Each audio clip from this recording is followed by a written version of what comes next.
Welcome back, people. It is episode 41 of season 5 of the Taxi Squad podcast. We got a fair amount to get into today. Before we do, please like, follow, subscribe, maybe share it to a friend.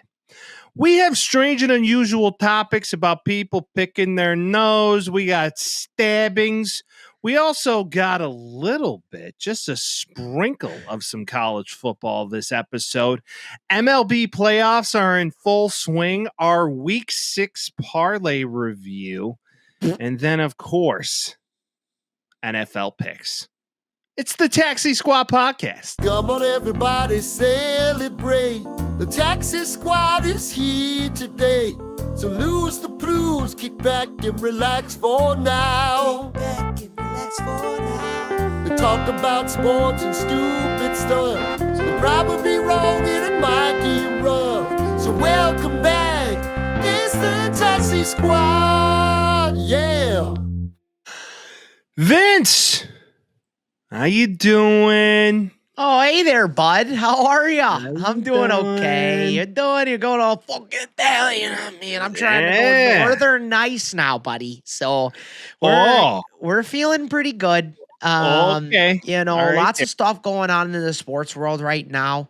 It's coming to the end of summer. You'll never guess what the temperature was in Chicago today, Mike. You'll never guess. 82. Oh, God, way off. 62? Just about right. Attaboy. Yeah, I got a package with a bunch of clothes today. It rained a little bit.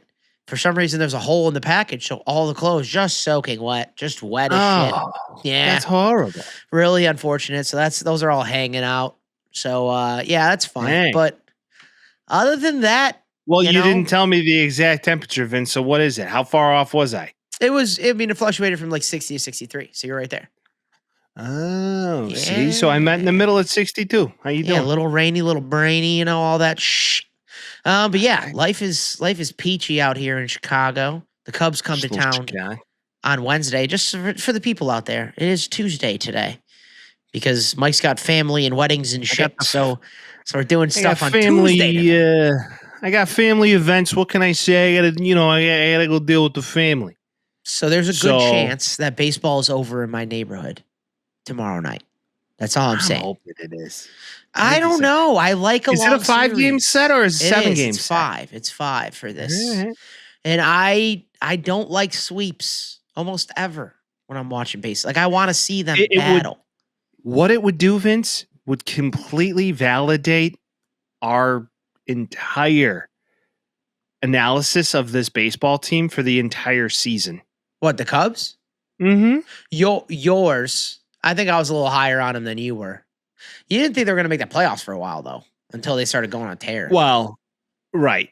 They were very lucky they were as hot as they were.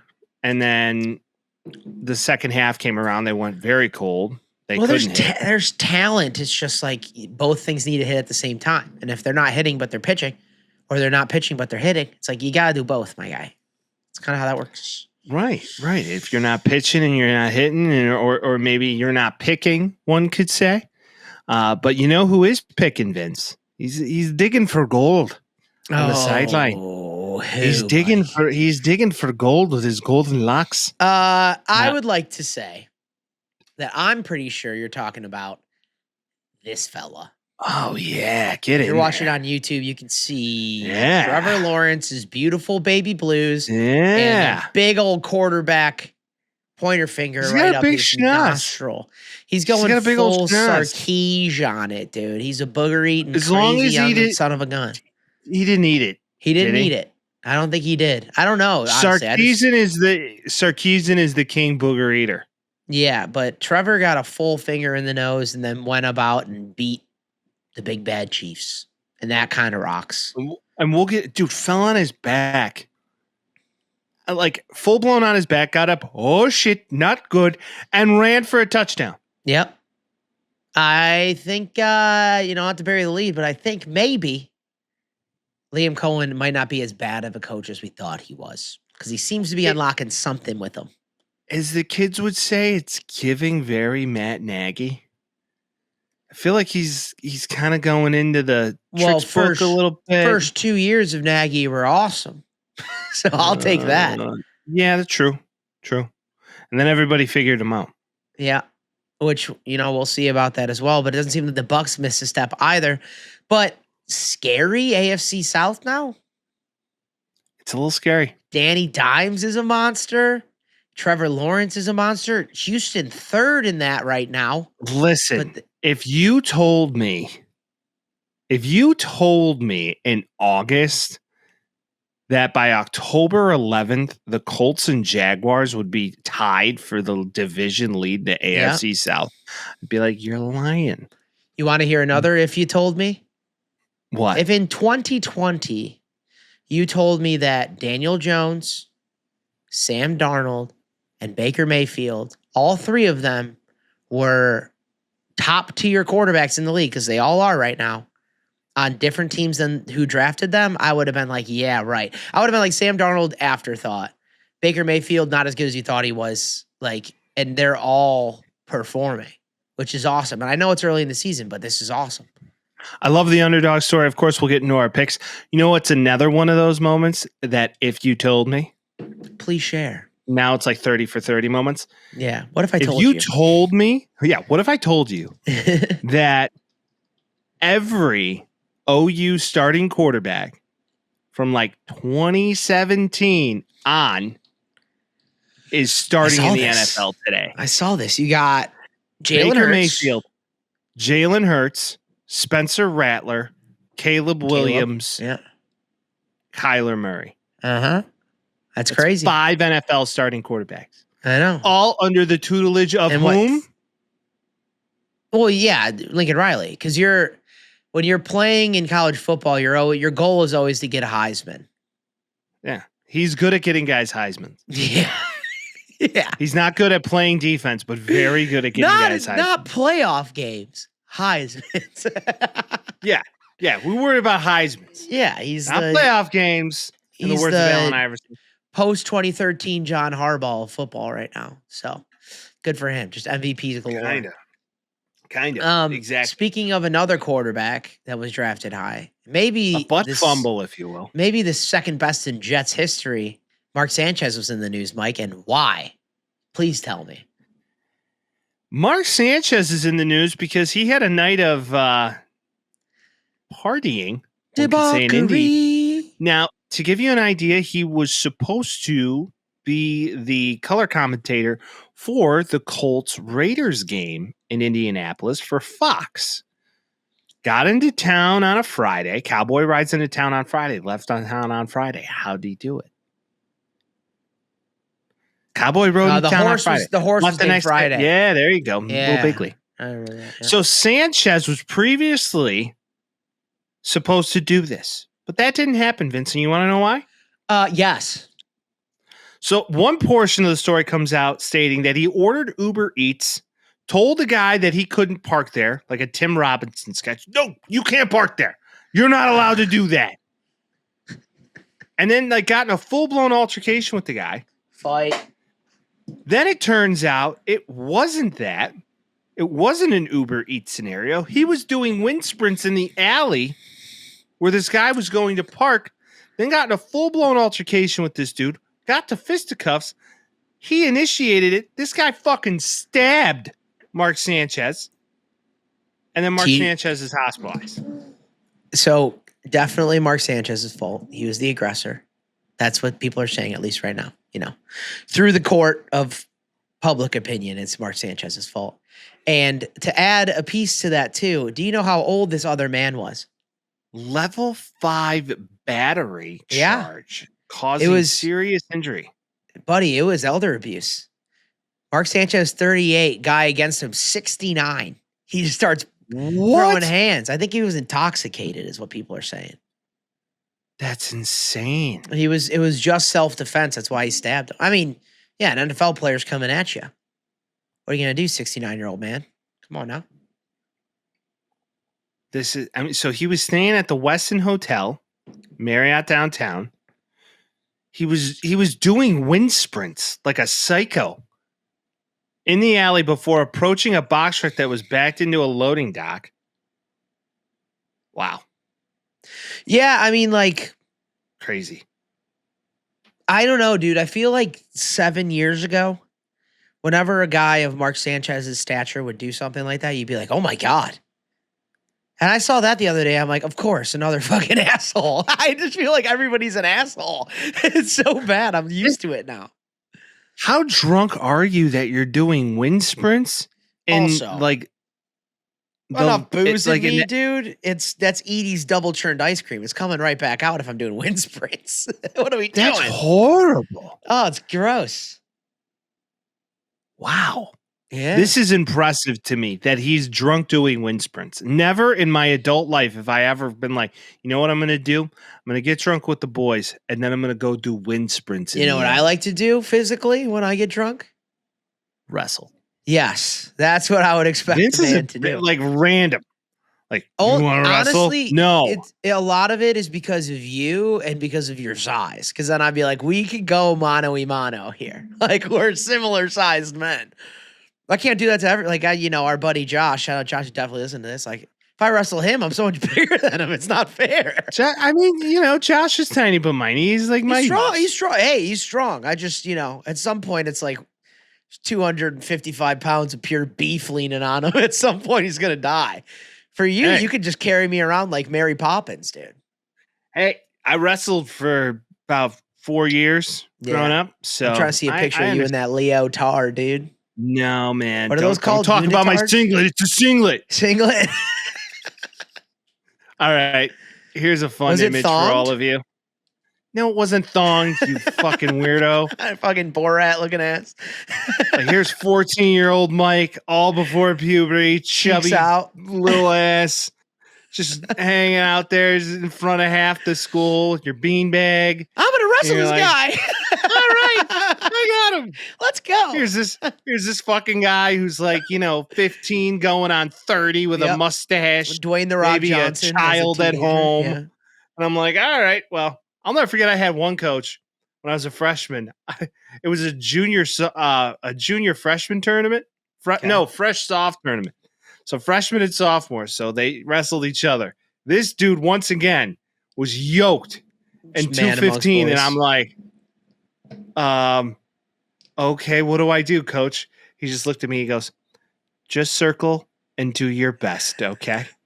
And I'm like, all right. He knew he was just throwing you in the lion's den. He's like, I was pinned in a minute. Yeah. And then I walked off it, and he just looked at me. He's like, it's okay, Mike. Don't worry about it. Yeah, what the hell are you supposed to do? You're screwed. Yeah, but then, hey, you get some bigger battles with some bigger boys. It's a one-on-one, a mano-y-mano sport. That's why weight classes exist. Now, Loudon swing, cuz. Mr. Sanchez could be facing more time than P. Diddler. No, I don't think that's going to happen. Could be, probably won't, but could be. Between Allegedly. 1 to 6 years in prison, it says, for what he has been. According to court documents, when asked to rate his pain on a scale of 1 to 10, the victim reached a 10. This was a situation that did not occur, that did not need to occur. We are literally talking about people fighting over a parking space. You want to know a wonderful film, Vince, where they got in a fight over a parking space, but in that movie, this person lost his life? The Irishman. No, A Bronx Tale. Oh, Irishman's about this guy trying to date his daughter or something like that, wasn't it? Yeah, I don't know about the Irishman. A guy on a curb, yeah. No, that's American History X. That's also The Irishman. A Bronx Tale. Okay. Yeah. He's sitting on his stoop outside of his house. Let me set the scene. Mm. And basically, guy gets in and, hits the guy's car and pulls him out. And he's hitting his windshield with a baseball bat. Guy gets out of the car. They get into it. Sonny walks up, puts a bullet on the guy's head. Cologito can't figure it out until he's older. And his whole life he's asking, you really kill a guy over a parking space? Yeah. I keep telling him, you'll understand when you get older. It's honestly bitch made. But no, it was bigger than that. You understand when you're older. Was it bigger than that? Was. They were mobbed up, Vince. Some things were going on. Nefarious things were going on. Listen, love those movies. Like similar to what's going on in Mark Sanchez's brain when he's doing wind sprints and then gets in a full-blown altercation. Who knows what may have happened before this? Maybe Fox doesn't matter. Maybe you suck at announcing, Mark Sanchez. He wasn't very good at announcing. he put was it out there. okay. Yeah. No, I was talking about talking to my brother about this too. I love mob movies. I love mob-based cinema and video games and things like that. But like the people that glorify it and they're like, what a good time. These were bad guys. I want to make that really clear. These guys were assholes. They like ruined small He was the businesses best and shit. guy around. No, he wasn't. He never was. He never What was. about the murder? What murder? Yeah, no, he just gave me cookies on Christmas. It's like he charged you to protect himself against himself. That's what he did for your business. In the late 80s, early 90s, when John Gotti was going on trial in Jersey, Long Island area, that was the line. They kept asking me, he's the best guy around. They're like, what about his murder allegations? They're like, what murder? He never did that. He's a good guy. He's a good boy. Hey, mobsters, bad dudes. Some are, some aren't. Some are wonderful businessmen. Yeah, Tony Accardo, for example, here's a little mob history lesson. Though, you know. Mob podcast. Tony Accardo was the kingpin of the Chicago mob for many, many years. Yes. Got prosecuted, never. Went to court a handful of times. They could never stick charges to him. They called him, in fact, the Teflon Don. Yep. And he died of natural causes. Yeah, it doesn't mean he's a good person. I mean, the salesmen of the blood diamonds, they're still dickheads because they're selling blood diamonds. Do you want to know what he was an enforcer for Al Capone, and do you want to know what his nickname was? Al Capone? I thought Al Capone was the Teflon Don, but no. That was Tony Accardo. So Tony Accardo was like I said, he was an enforcer for Capone. Do you want to know what they called him? Yes.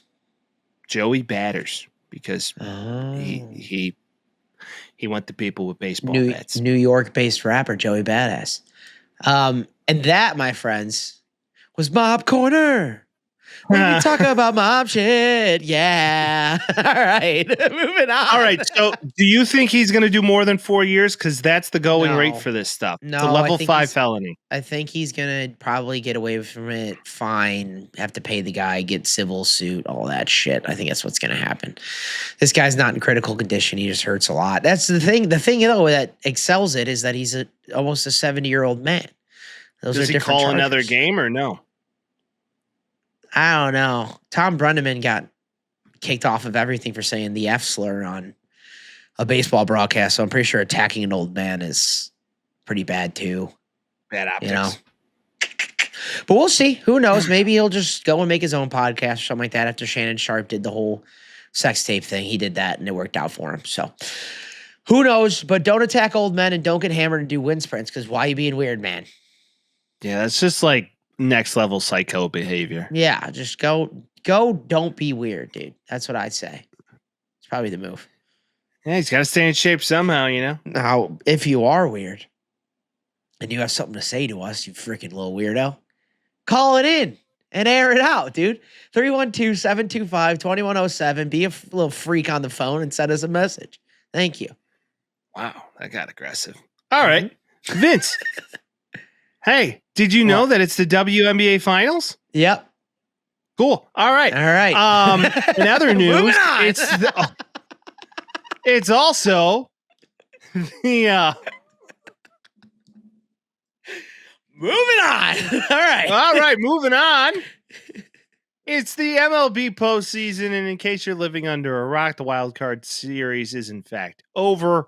Yes. We are now to the Division Series rounds, and it is truly electric. We have 2 series right now. My bad, 3 series right now at 2-0 going into game 3. Again, it's Tuesday. You're hearing this on Thursday, so there's a good chance that today or tomorrow could be the end of either or any of these series. Correct. So, for example, by the time you hear this, the Yankees could be completely out of it. It looks like it already. Considering Toronto has been smacking that ghoul for a nice little frame. Same thing could, in fact, be said, not necessarily about the DS, but there's a scenario right now, but that by the time you're listening to this, Seattle or Detroit could be up 2-1. Yeah. We're going to talk about it. We'll probably get into Seattle. Yeah, let's start with the AL. Let's go Yankees Blue Jays since that's working right now. I did some stat diving because this is an interesting little matchup here. Everybody expects the Yankees to be very good this year. They expect the Blue Jays to be mid, maybe a little bit good, but not win the division. They do. And they're on a tear, and they don't seem to be stopping it. So, first off, Vlad Guerrero Jr. Number one, my brother who never watches baseball ever was talking to me about it. He's like, that guy's kid? And I'm like, Vlad Guerrero Jr.? He's like, he's really good. I'm like, yeah, dude, he is really good. Vlad Guerrero in 102 regular season games versus the Yankees, he's hit 302 with a 918 OPS. In the ALDS so far, he's 6 for 10 in a grand slam. But he's working. Alejandro Kirk, game 1 of the ALDS, 2 home runs, first Mexican-born player to do that in a postseason. And Aaron Judge, over his postseason career, and this has been everybody's conversation, and I am going to say the same thing. Judge is hitting 205 in the postseason in his career. 45 hits, 16 homers, 34 RBIs, 37 runs scored in 58 games. 205 from the MVP. So it's rare that a player gets paid a bag and lives up to the expectation that he is supposed to. Vladdy Guerrero has proven that. Alejandro Kirk, on the other hand, is one of those. Just love him. This team has come together so well overall in Toronto, and they manufacture runs. They hit for power. They hit for average. They are a pitching team's kind of worst nightmare. Yeah. Even though the bullpen in New York is lackluster to say the least now. They got a decent starting 5, and they can't seem to be doing shit either. Right. And the thing about Toronto, they're getting on them early in most of all Hey there, of these buddy. games. You see that home run out there, though? Nice yeah, buddy. There, buddy. Yeah. Vladdy our with the blue homer. birds out there, bud. Oh, Vladdy. Yeah, but Vladdy, everybody's surprised at how well he's playing. I hate to say it. I'm not. He's down weight. Well, he looks legit. I don't know if he's on a semi-glutide or what, but he looks lean. Squirrel moment? Permission? Sure. You seeing the skinny NBA guys right now? No. Luka, fit. Zion dropped like 35 pounds. He's looking skinny and fit too. Could be good. Semi-glutide, Vince. Google it. Certainly. It's good. And avoiding New Orleans at all costs. Injecting yourself with those things. There's a lot of things right now that claim they're good for you. Zion had a semi-glutide when he had that kid with that lady. You know? Yeah, gross. Okay.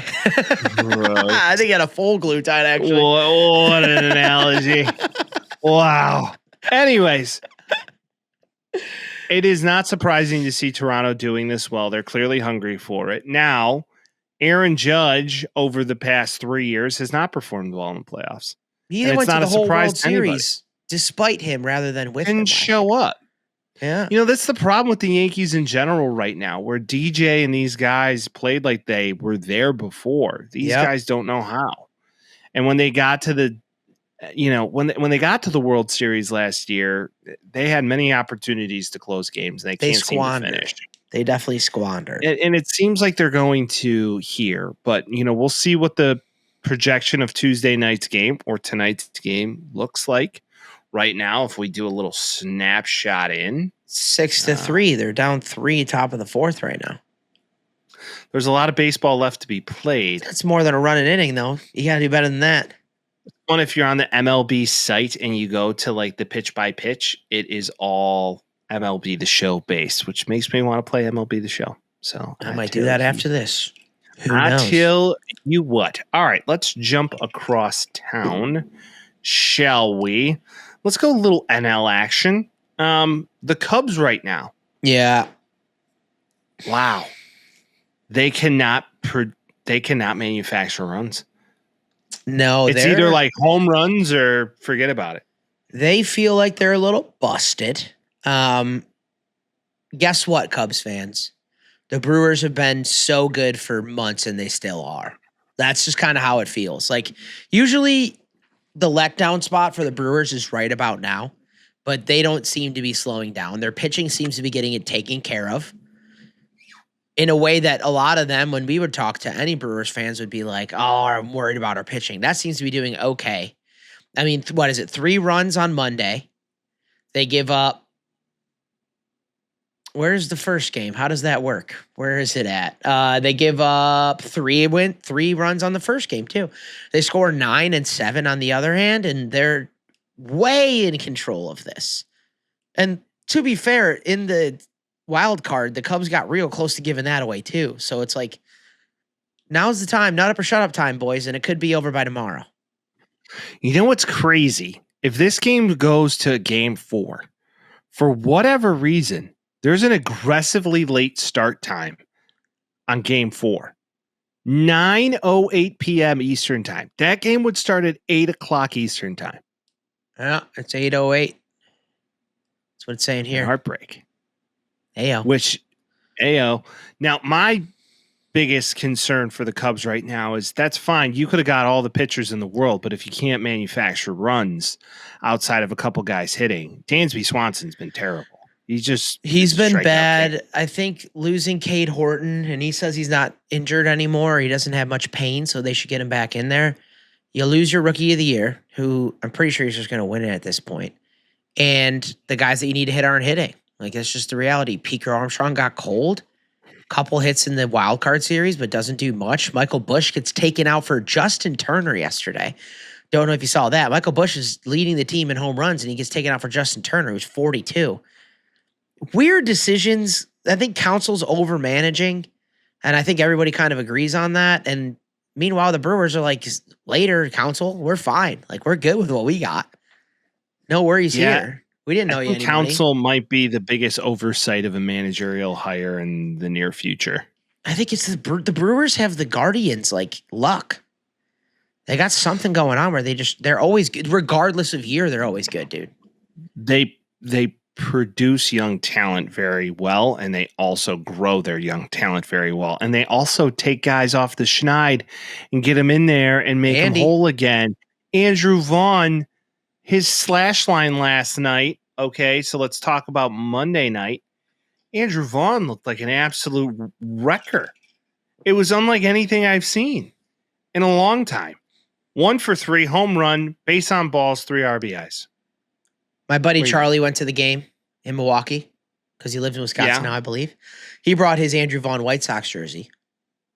And when Andrew Vaughn hit a home run, he held it up. Yeah, it was posted all over every White Sox page. Just like, there's a guy there with a White Sox shirt. And I'm like, good on you, Charlie. Good move.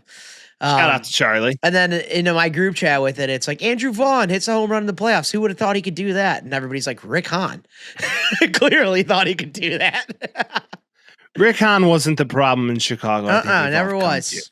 We know that. Now, in your prediction, do the Cubs come home and get a little Cubby magic? And I think they win one at Wrigley. It's over. It's over by Friday or Thursday, whatever day is game 4. Thursday. So by Thursday, October 9th, when this episode is released, the Cubs in the late window. Yes. I believe by the time this episode is 24 hours old, the Cubs will be out of the playoffs. That's where I'm at. Moving into next year, do you think Tucker resigns or he's going elsewhere? So Jesse Rogers in a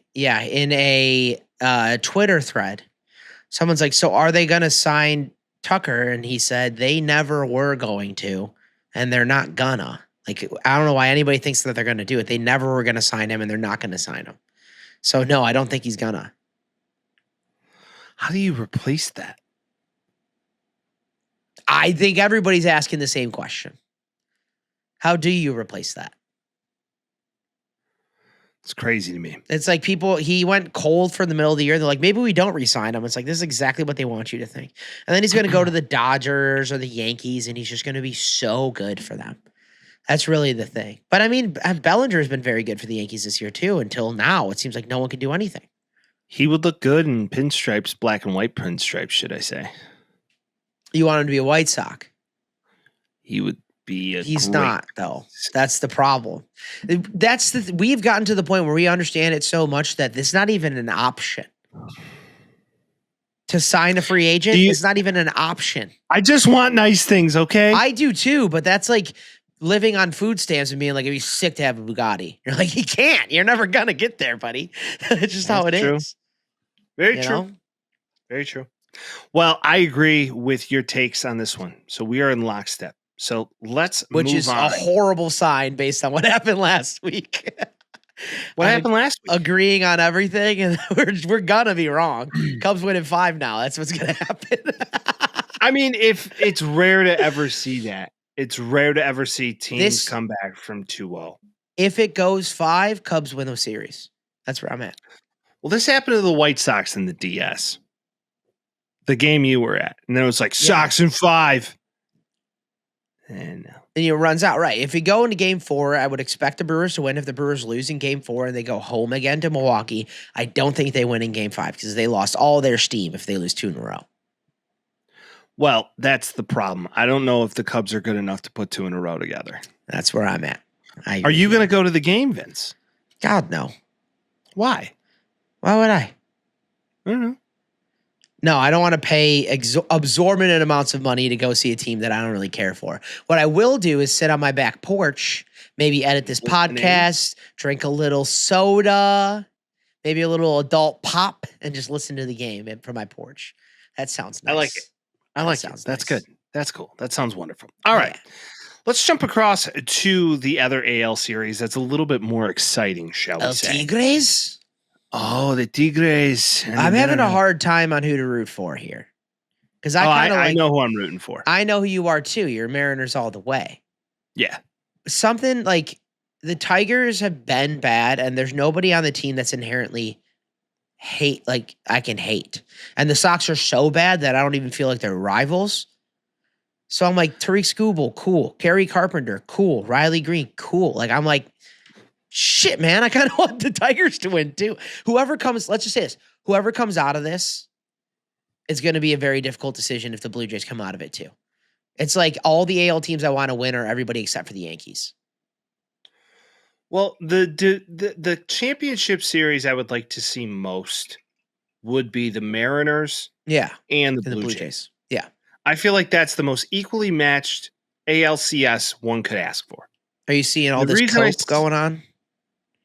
Cope? Everybody's just like, well, if the Yankees lose, like you're gonna take all the steam out of the playoffs and no one's gonna care anymore. I hear that all the time, and I'm like, yeah, because they're like major markets, you're going to lose major markets. I'm like, dude, if Toronto or Detroit goes to the fucking World Series, like that's a bump. I don't care who you are. I don't care who you are. The Mariners, I don't believe they've ever made a World Series in their history. They have. What's the closest they've ever gotten? Let's take a peek. I mean, since 2000, there was people crying in the stands because they got their first World Series win in 22 years, or first playoff win in like 22 years. They've never won a World Series, and have never even reached the World Series in the team's history. Damn. Closest calls were the American League Championship Series in 95, 2000. CS with Griffey. So they haven't when they broke the record. Yeah. They haven't gone this far in over 24 years. Yeah, it was their first playoff win in general in 22, I think. Cal Raleigh, Julio Rodriguez, Randy Arozarena. Ayo. I mean, these guys, they're coming together. We have our boy Gino out there. JP Crawford. Now known as their Gino. Team. Yeah. Their team is stacked. The bullpen definitely shows sign of question. Luis Castillo. They got a good start. It's always bullpen, huh? In the playoffs, the bullpen is going to get you through it. But why is everybody's bullpen doo-doo? The Phillies bullpen's doo-doo right now, too. Phillies bullpen's just outmatched. Dodgers don't have one. Cubs don't really have one. And then the Dodgers' goal is just like, we're going to just starters out. Yeah, we're going to let our starters go 7 and hope for the best. Yeah, Glass now coming in the middle of the game, Shohei coming in the middle of the game to pitch. Like, it's just murderers, bro. But correct. I will say Tariq Skubal is a man amongst boys. We talked about it last week, but he dominated the AL wild card. And then he comes in first game of this series, and he strikes out 9 in 7 innings. They end up getting the dub in game 1. Game 2 comes Jorge Polanco, 2 jacks for Seattle. Jorge Polanco, famously of the Minnesota Twins before this, and a guy that I liked as a player, but pissed me off because he would always just destroy the Sox.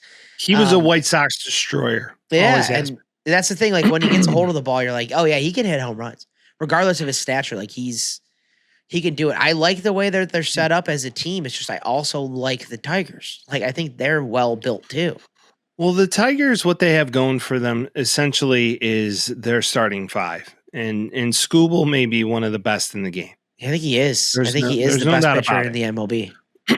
But the pitching on both sides has been pretty lights out. Each game, the starters usually get through about 6 with very minimal runs earned. Oh my! And then we get to this stage of the game where we look at this, and it's the 8th or 9th inning. We're looking at 1-0, 0-1, 0-0. Not today. And then we get some offense. Not today is right. Are you looking at this game right now? At top of the 9th, Jack Flaherty got smoked. Brant Hunter got smoked in 1.2. Like Brandon Hannafy comes in, gives up 2 as well. It's 8-1 right now in the 9th inning. Well, there we have it. In Detroit. Not good, bud. Not good at all.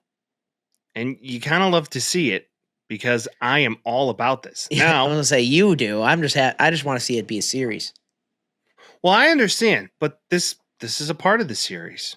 This is a part of the series that you love to watch if you're a baseball fan, because now you have this situation where if you're Detroit, you get one more at home to try and make it right. And then if you're Seattle, if we are going to 5, which this is the only series within the division series that could. Yeah.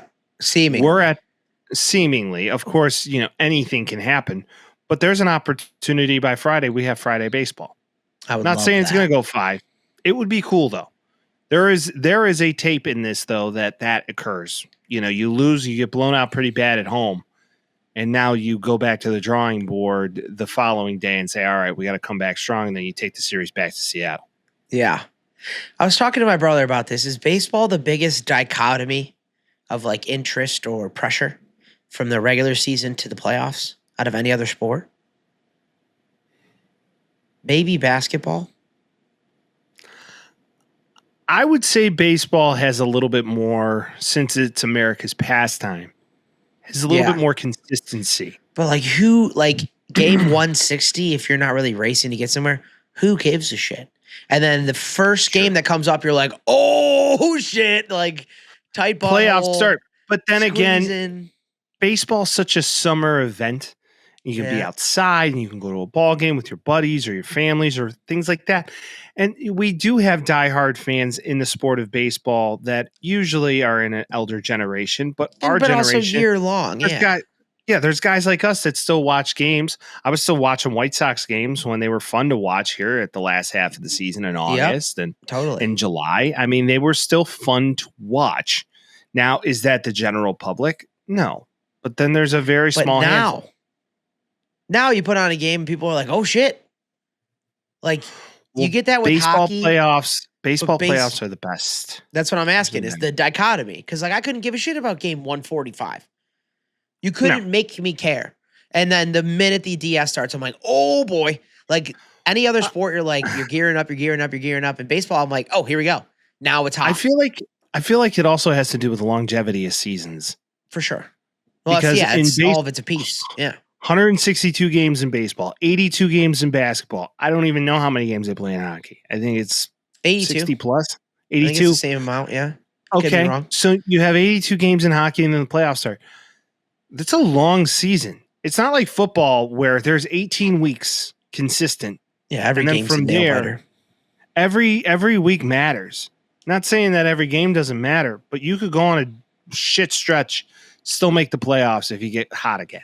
Yeah, every game matters 1 out of 162 rather than 1 out of 16 or 17 or whatever. Yeah. Which is where I feel like, well, yeah, it doesn't have the same ratings in the NFL. Nothing really does. Well, you can't. Yeah, if you go the whole year and you add it all up, it's probably closer.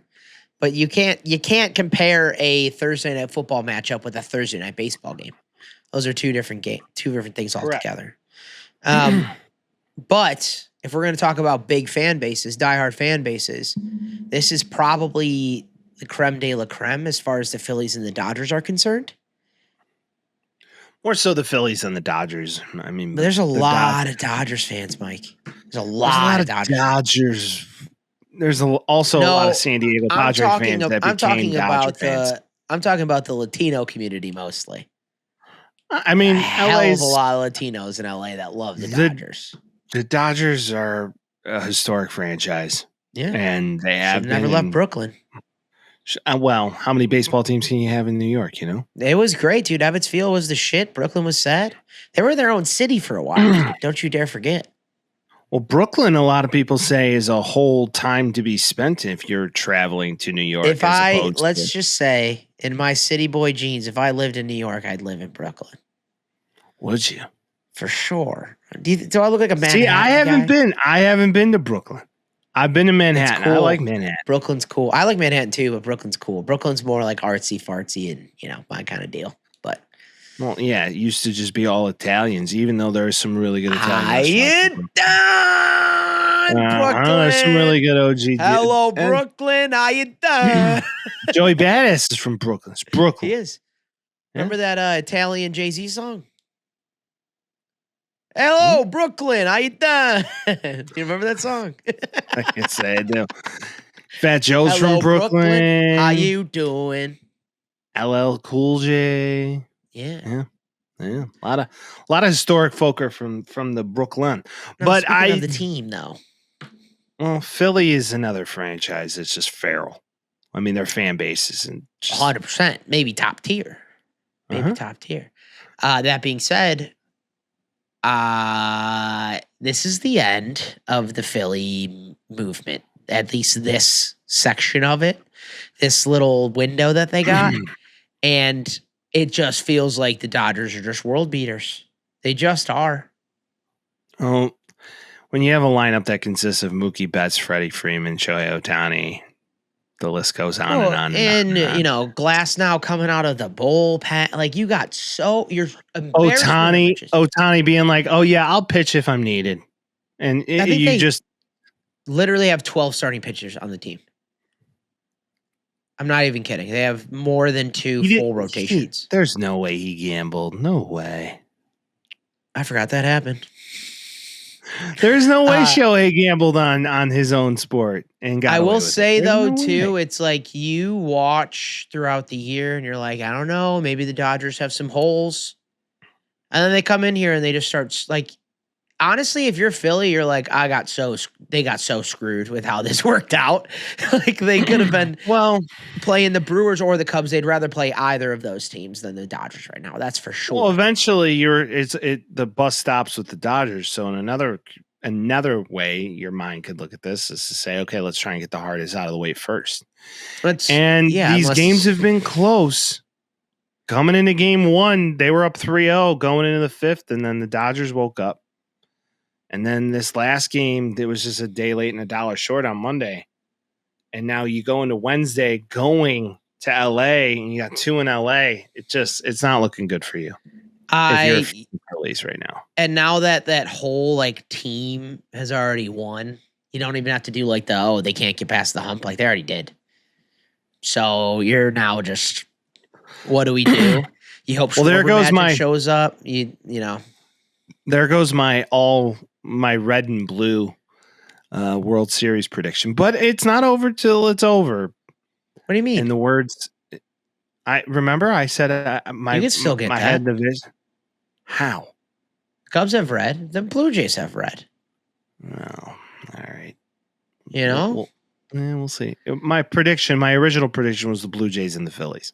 Oh. Blue Jays look pretty good, but the Phillies, I thought this was the year. I thought the magic was there. You went and got the guy from Minnesota to shore up your bullpen to be a closer. You see they brought him in down 2 games in a row.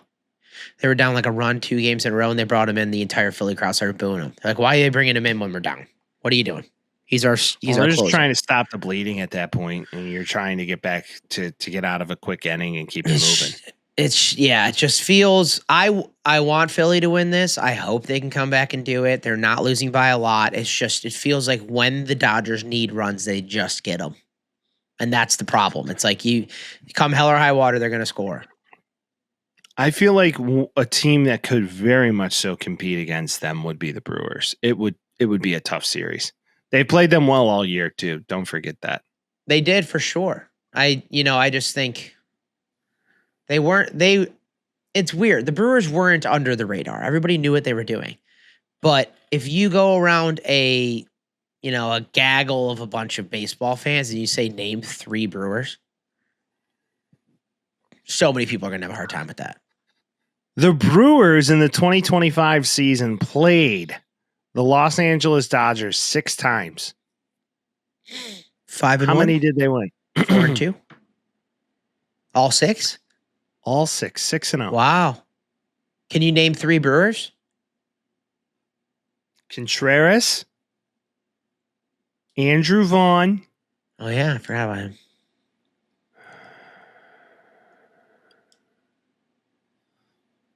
Mizorowski. There you go. You see that little dance he did running off the mound last night? He's good, man. He is. He's a goofy little guy. I was going to go Jackson Churio and then Christian Yelich and go that route. Cordero. Oh, maybe. yeah. Yelich is still on that team. Ryan Braun. All right. Yeah. You see what I'm saying, though? It's like if you talk about the Dodgers, you can name the whole lineup. Talk about the Phillies, you can name the whole lineup. You talk about the Brewers, and you're like, 3? But they all just work together. It just is how it is. The Brewers are a very 05 White Sox team. They're not like the all-stars, but they're a unit. Yeah. And Yelich is getting to the point where he's getting up there, but he's still very productive. He hit well this year. Yeah, he was bad last year. A lot of injuries and all that. And it's just, come on, Phillies. For the love of God, do something fun. Pull it out. All right. Well, your predictions for the ALCS and the NLCS. I think ALCS is going to end up being the Blue Jays, obviously, and the Tigers. I think the Tigers win that. And then in the NL, I think it's going to be Dodgers and Brewers. Okay. Give me the Mariners and Blue Jays for the CS. I think that's a lock. And then give me the Dodgers and the Brewers. I don't see it. I don't see a scenario. It doesn't go beyond that. So, baseball. It's that time of year. But there is a scenario here where there really isn't a very cold baseball game. Right? Because Milwaukee plays in a dome. LA just is Rogers a dome? Where? In Toronto? Yeah. Yeah, you're gonna. I mean, same thing with Safeco. That close. Well, yeah, it's like the Phillies, the Cubs, the Tigers are the 3 cold teams left, and all 3 of them might lose. So, and they're getting cold. There's no doubt about it. That's fucking. Today, there's something about a cold baseball game in Chicago today. In Chicago. It was perfect baseball weather. It's 60 degrees. You get up there, a little sting on the bat, but nothing makes you giggle. You wear a little freaking windbreaker. It's a great day in Chicago, dude. Let me tell you. Well, I also do love the games where guys can see their breath. I feel like that's fantastic. Yeah, that was the best when you'd play in April and all of the White Sox Cuban players are like, what the fuck? Where am I? Well, we talk about We're not in Cuba anymore.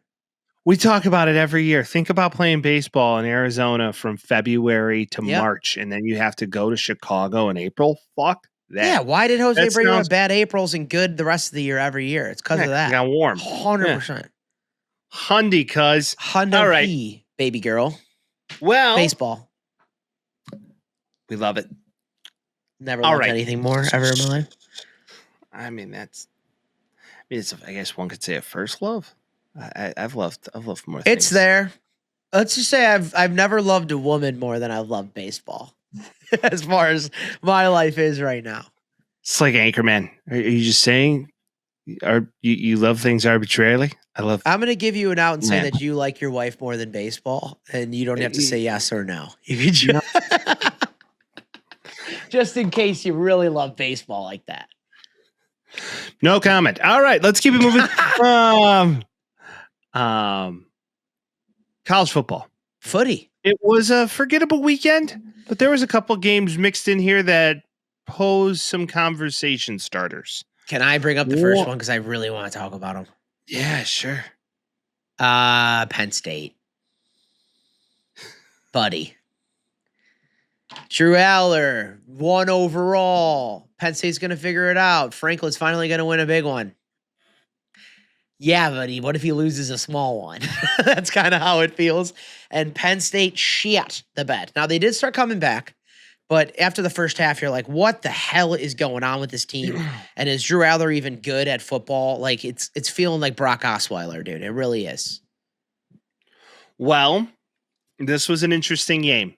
So a protege or I don't know how you put this, a young protege of the former head coach, one-time UCLA head coach Rick Neuheisel, his son, Jerry Neuheisel, has now stepped in as the play caller and offensive coordinator for UCLA. Okay. And some are claiming he really unleashed this offense and Nico Amaliava, turning him into a runner, which if you did watch this game, Nico Amaliava had about 60 yards rushing at the 128 in the game. You could say all of that to say that the UCLA Bruins were 0-4 until they won this game too. They were doo-doo trash ass for all the games that they played. Penn State comes in, top 5? They go to the playoff last year. You cannot lose this game. You cannot lose. It's one of the worst. How many rushing touchdowns do you think Nico Amaliava had? I mean, I'm looking at the stat sheet, so I can tell you already. But I mean, the guy had 5 touchdowns. He accounted for 5. Record. Yeah, he accounted for 5 touchdowns. Want to know what would be real nice right now? What's that? A top 3 edge rusher. But they're missing him right now. A little Abdul Carter movement. Yeah, that would have been very helpful in this game. Drew Aller in a game like this has to throw for 300 yards.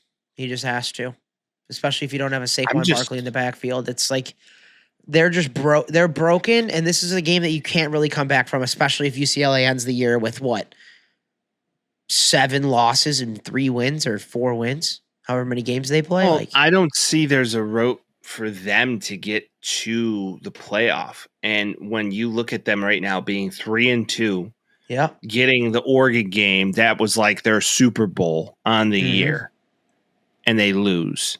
And then you come into a game that you should definitely beat the brakes off of a team that's 0-4, and you come in and just let it just run down your leg.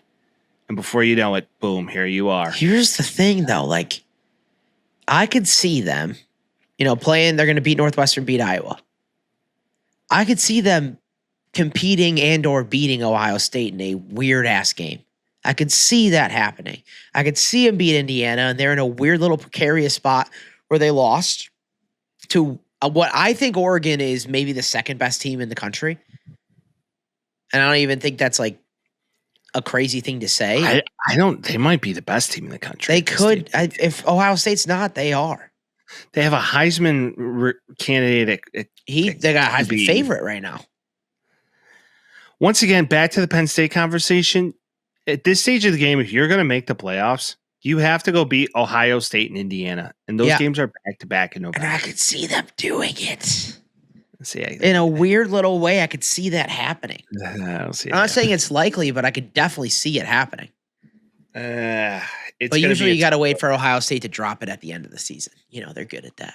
Well, Ohio State right now is, I think, in line to not necessarily be number 1, especially with a freshman quarterback. He's going to have a shit game against somebody, and I don't know what that's going to look like. But the thing is like their defense is so good that even if he has a shit game, who cares?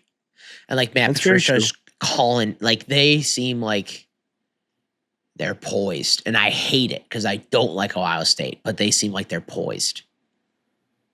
Well, Ohio State, I don't believe, is headed back to a national championship. I think Oregon is due, and I think they have the horses this year, and they've won and been in close games and gone into 2 separate overtimes. Drew Aller seemingly was going to be a top recruit coming out this year. It doesn't seem to be a guy. People are saying he's going to be first overall. I don't know. But also, you got to love the intangibles.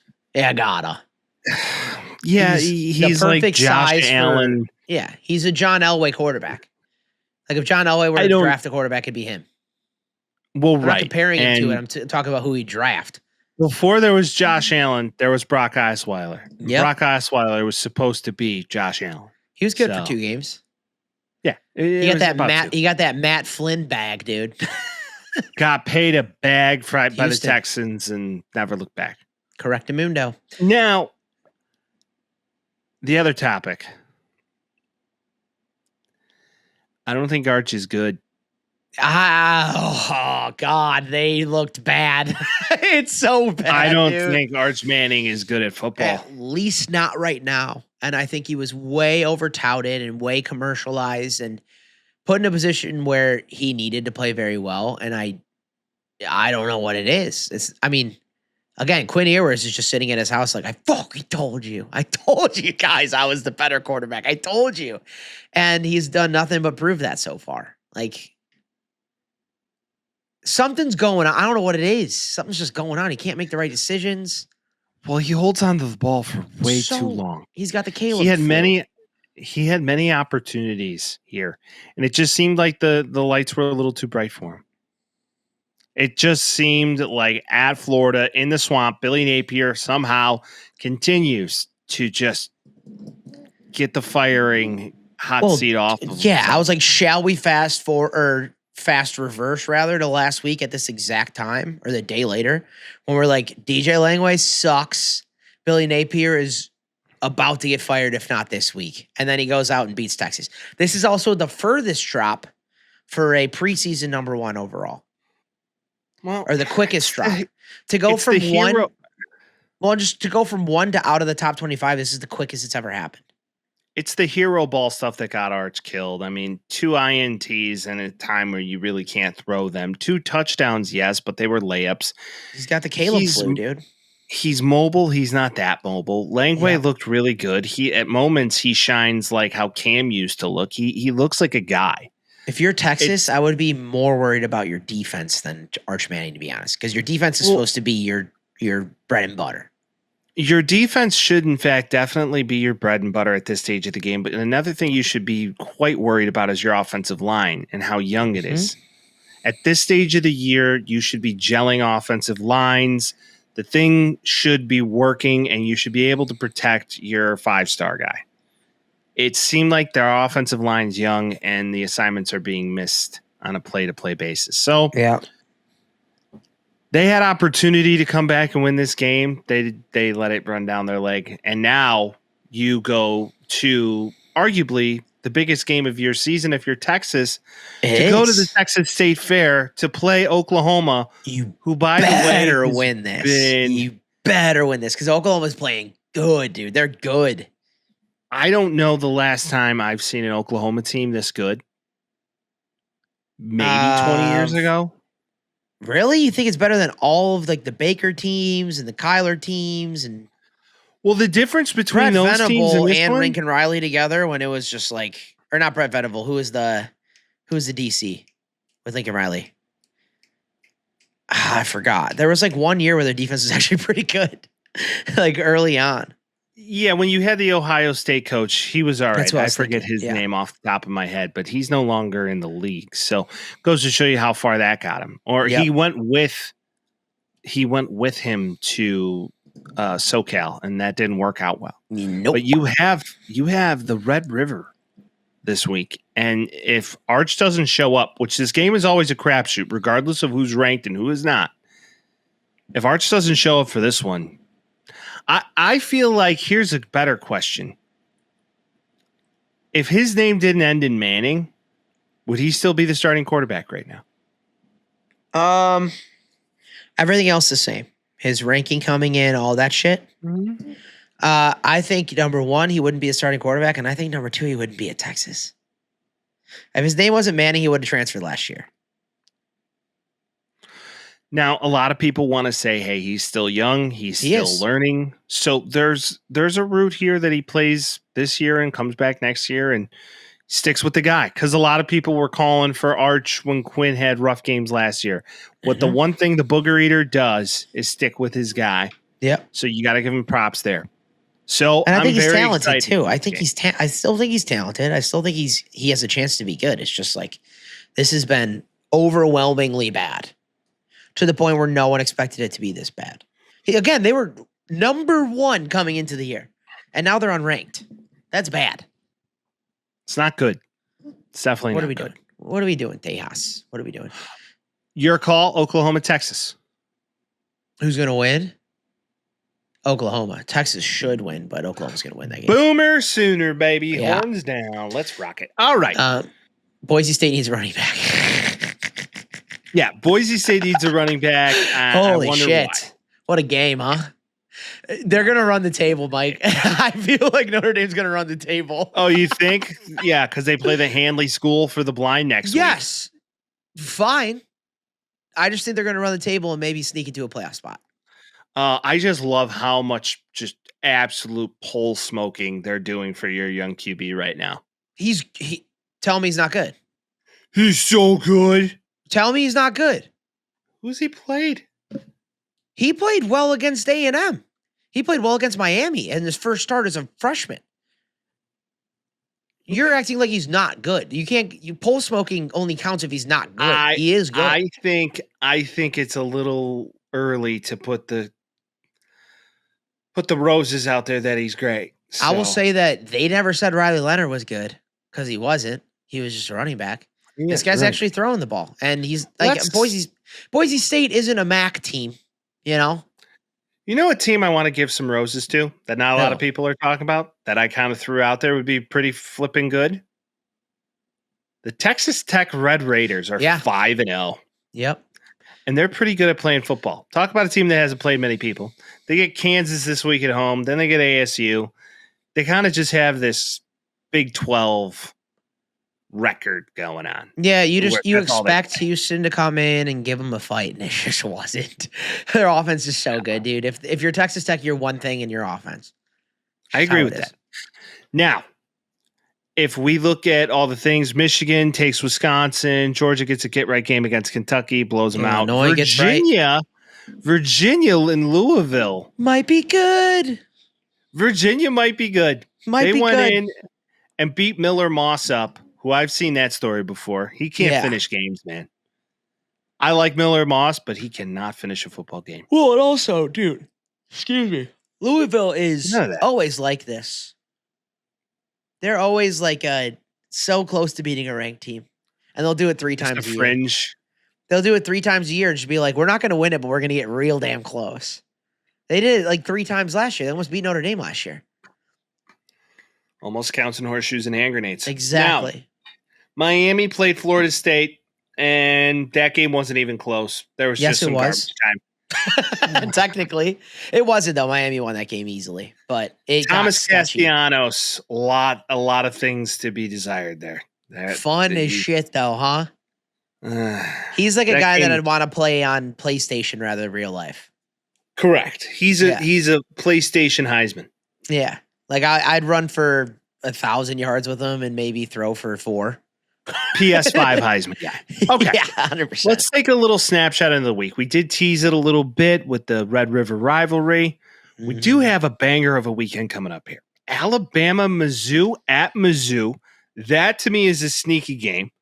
I don't know what we're looking at for overs and unders and odds and all that for that week, but that is one of those games where just maybe you look at Mizzou and go, they're playing pretty well. They are playing pretty well. And Alabama, just like, I can't tell what they are. I think 8 is too high for them. I'll say that. But Georgia, the Georgia win is definitely inflating them. They played UMass last week. Okay, whoop-de-doo. Yeah, exactly. Missouri hasn't played much more as well. But if you look at this team, what's his name? Bo Prabula? Yeah. Is that how you pronounce his name? Something like that. Quarterback that a lot of people coveted, transferred at Mizzou, seems to be a guy. I think this is something. I think we're up to something. We have a couple lopsided matchups this week, Mike. Yeah? Give me one. It's not going to happen, but it could happen. Upset.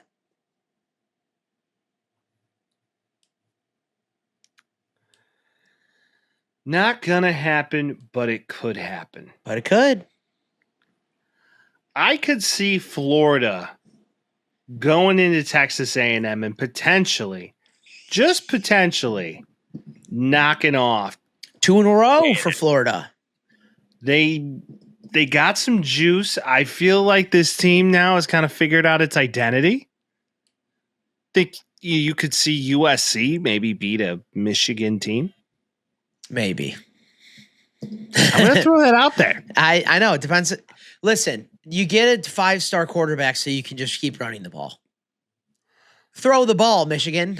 What are we doing, dude? This isn't JJ McCarthy. This guy's better. They don't trust him quite yet. What are your picks to click of games that could be a little lopsided? I have 2. One of them's a long shot, but I feel like there's always a weird lane game, dude. There's always a weird lane game, and they are so big on their britches, and they're playing Washington State, and maybe it could be close. Again, probably not, but could. And the one that's a little more likely, I could see South Carolina Gamecocks going in there and giving LSU a run for their money. Even though it's a night game in LSU, I could see South Carolina doing something fun. So you could see South Carolina going into the swamp. It's not going to happen, but it might. And give Crying Brian a run for his money.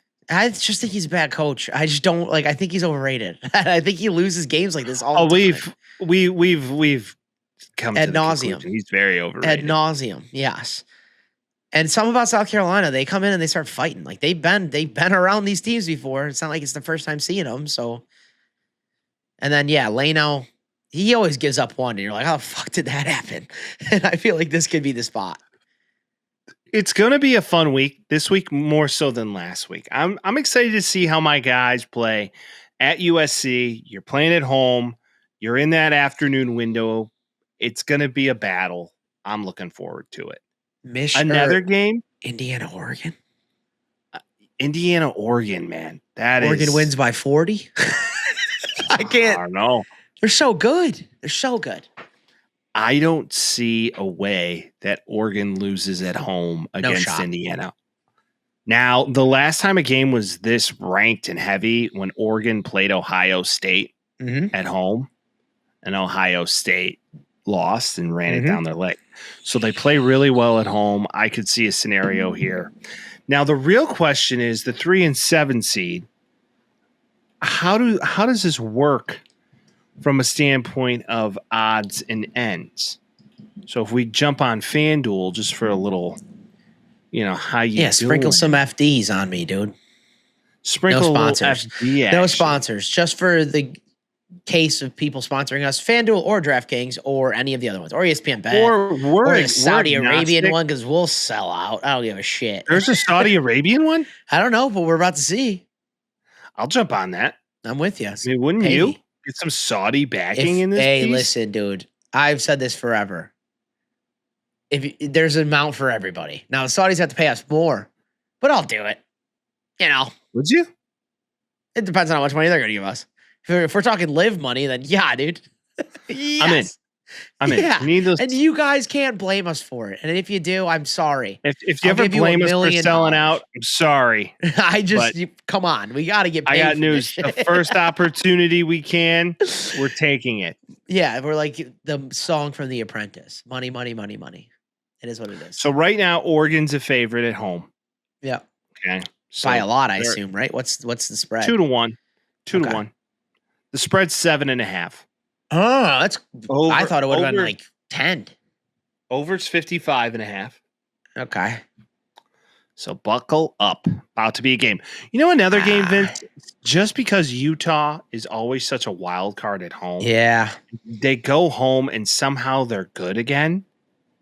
Utah at home against ASU, late window. This could be a sneaky electric game. Freaky might be sneaky. Could be a little sneaky. Just something to pay attention to if we're thinking upsets. Any other games that you're just like, oh yeah, that's one? No, it feels like there's a couple good ones. There's a couple upset alert possibilities, but this isn't 2 weeks ago. Let's just say that. This isn't the best week of the year, but there's a couple good games in there. There is. How does Ohio State fare against Illinois? Do you think Illinois maybe gives them a run for their money at home? I wish, but after that Indiana showing, I don't see them. Yeah. If you do that against Indiana and then you play Ohio State, who has a better defense and offense than them, then what the fuck are we doing? Yeah, I think Ohio State goes undefeated until they play Michigan. They lose again. And it's going to be hilarious. That's kind of where I'm at. If that happens, and let's say for fun, USC beats Michigan this week, that's great. And then you can say that USC is better than Ohio by the transitive property. Right. If I can just say we beat Michigan at home, I will be a happy camper with this season. If and then Notre Dame plays USC, and then they beat USC, and then now Notre Dame's better than Ohio State too. We complete the trifecta. That would be sick. I love it. That'd be sick. There's a video coming out about that if that happens. There's a total video coming out about that. Yeah. There's our college football picks. That's it. See how we did. We got to address the NFL situation here, Mike. So, Vince and I were the very first time in lockstep with all of our picks last week. We agreed on everything. Oh, so easy. It was the easiest week to pick. You know what we should have done? Parlayed it. Wrong. Oh, we did. We did. We parlayed. We thought we were so confident in this parlay that we were like, hey, let's just bet the board. Fuck it. Let's just put 14 of these fucking things in a row. What did we have? Like 7,000 odds or something? We bet $5 and hopeful to win 2K. Yeah, low unes. Yeah. Low unes. We're not trying to win the world here. Mm-mm. But in night one, we chose the Rams. They really wanted to win too. They just kept fumbling on the 1 yard line. Yeah. Literally. OT, you're like, oh shit, it's hot in the streets. And then maybe that's the only loss we have all week. No. Was it, Mike? Well, we did in fact choose the Vikings. So we were okay there. We went 6-8. It's so bad, dude. It was a week of upsets. Who would have thought that the Broncos would have got one at home? Who would have thought that the Saints would have got one at home? Who would have thought the Titans would win a game this year? Who would have thought that the Patriots are good for some reason? Like it was fun to watch, but not for our parlay. So maybe for the sanctity of our life, we should have some parity in our picks. We'll maybe have a little bit more parity this week. I'm feeling pretty good. What the hell even is that? Pretty good about it. Daddy, chill. You know, hey, Dylan Gabriel didn't look like ass. Hey, when I saw what happened with our pits, I'm like, hey, yo, what the fuck? You know, I was like, what happened? Like, what are we doing? Yeah, let's just dive into this. All right, running into last choice day, running into a week ago, we see the Niners get a win against the Rams in overtime with Zach Jones, seemingly a good quarterback. Man, this poor kid ran through a ringer. Right through a ringer, eh? I mean, he got put in the worst scenario, and Shanahan wanted him. Fucked up all game. He was on the ground in pain, and I give him a lot of credit. He finished. It seemingly didn't matter. Like no mistakes as far as throwing the ball is concerned. He goes for 342 and 2 tutties. Solid completion percentage, especially like that defensive line is mean. And if you go on the other side, the same thing. You can't blame quarterbacks on either end. Like Stafford had a game. It's just the fumbles of Kyron Williams. Like, yeah, that can't happen. You can't fumble the ball twice on the red zone. Yeah, where the hell did he go to college? I have no idea. You could probably guess.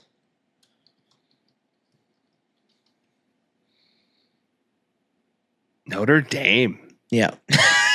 Yeah, he was a monster at Notre Dame. Who'd have thunk it? Oh, me. Not I. Me, I knew it. Every time I see him, I'm like, Notre Dame! Okay. He's a St. Louis boy. Yeah, you got to hold on to the ball. And, you know, are the Niners good? The record would tell you that they are good. Now they've been weird all year, and they're injured, and you're like, what's going on there?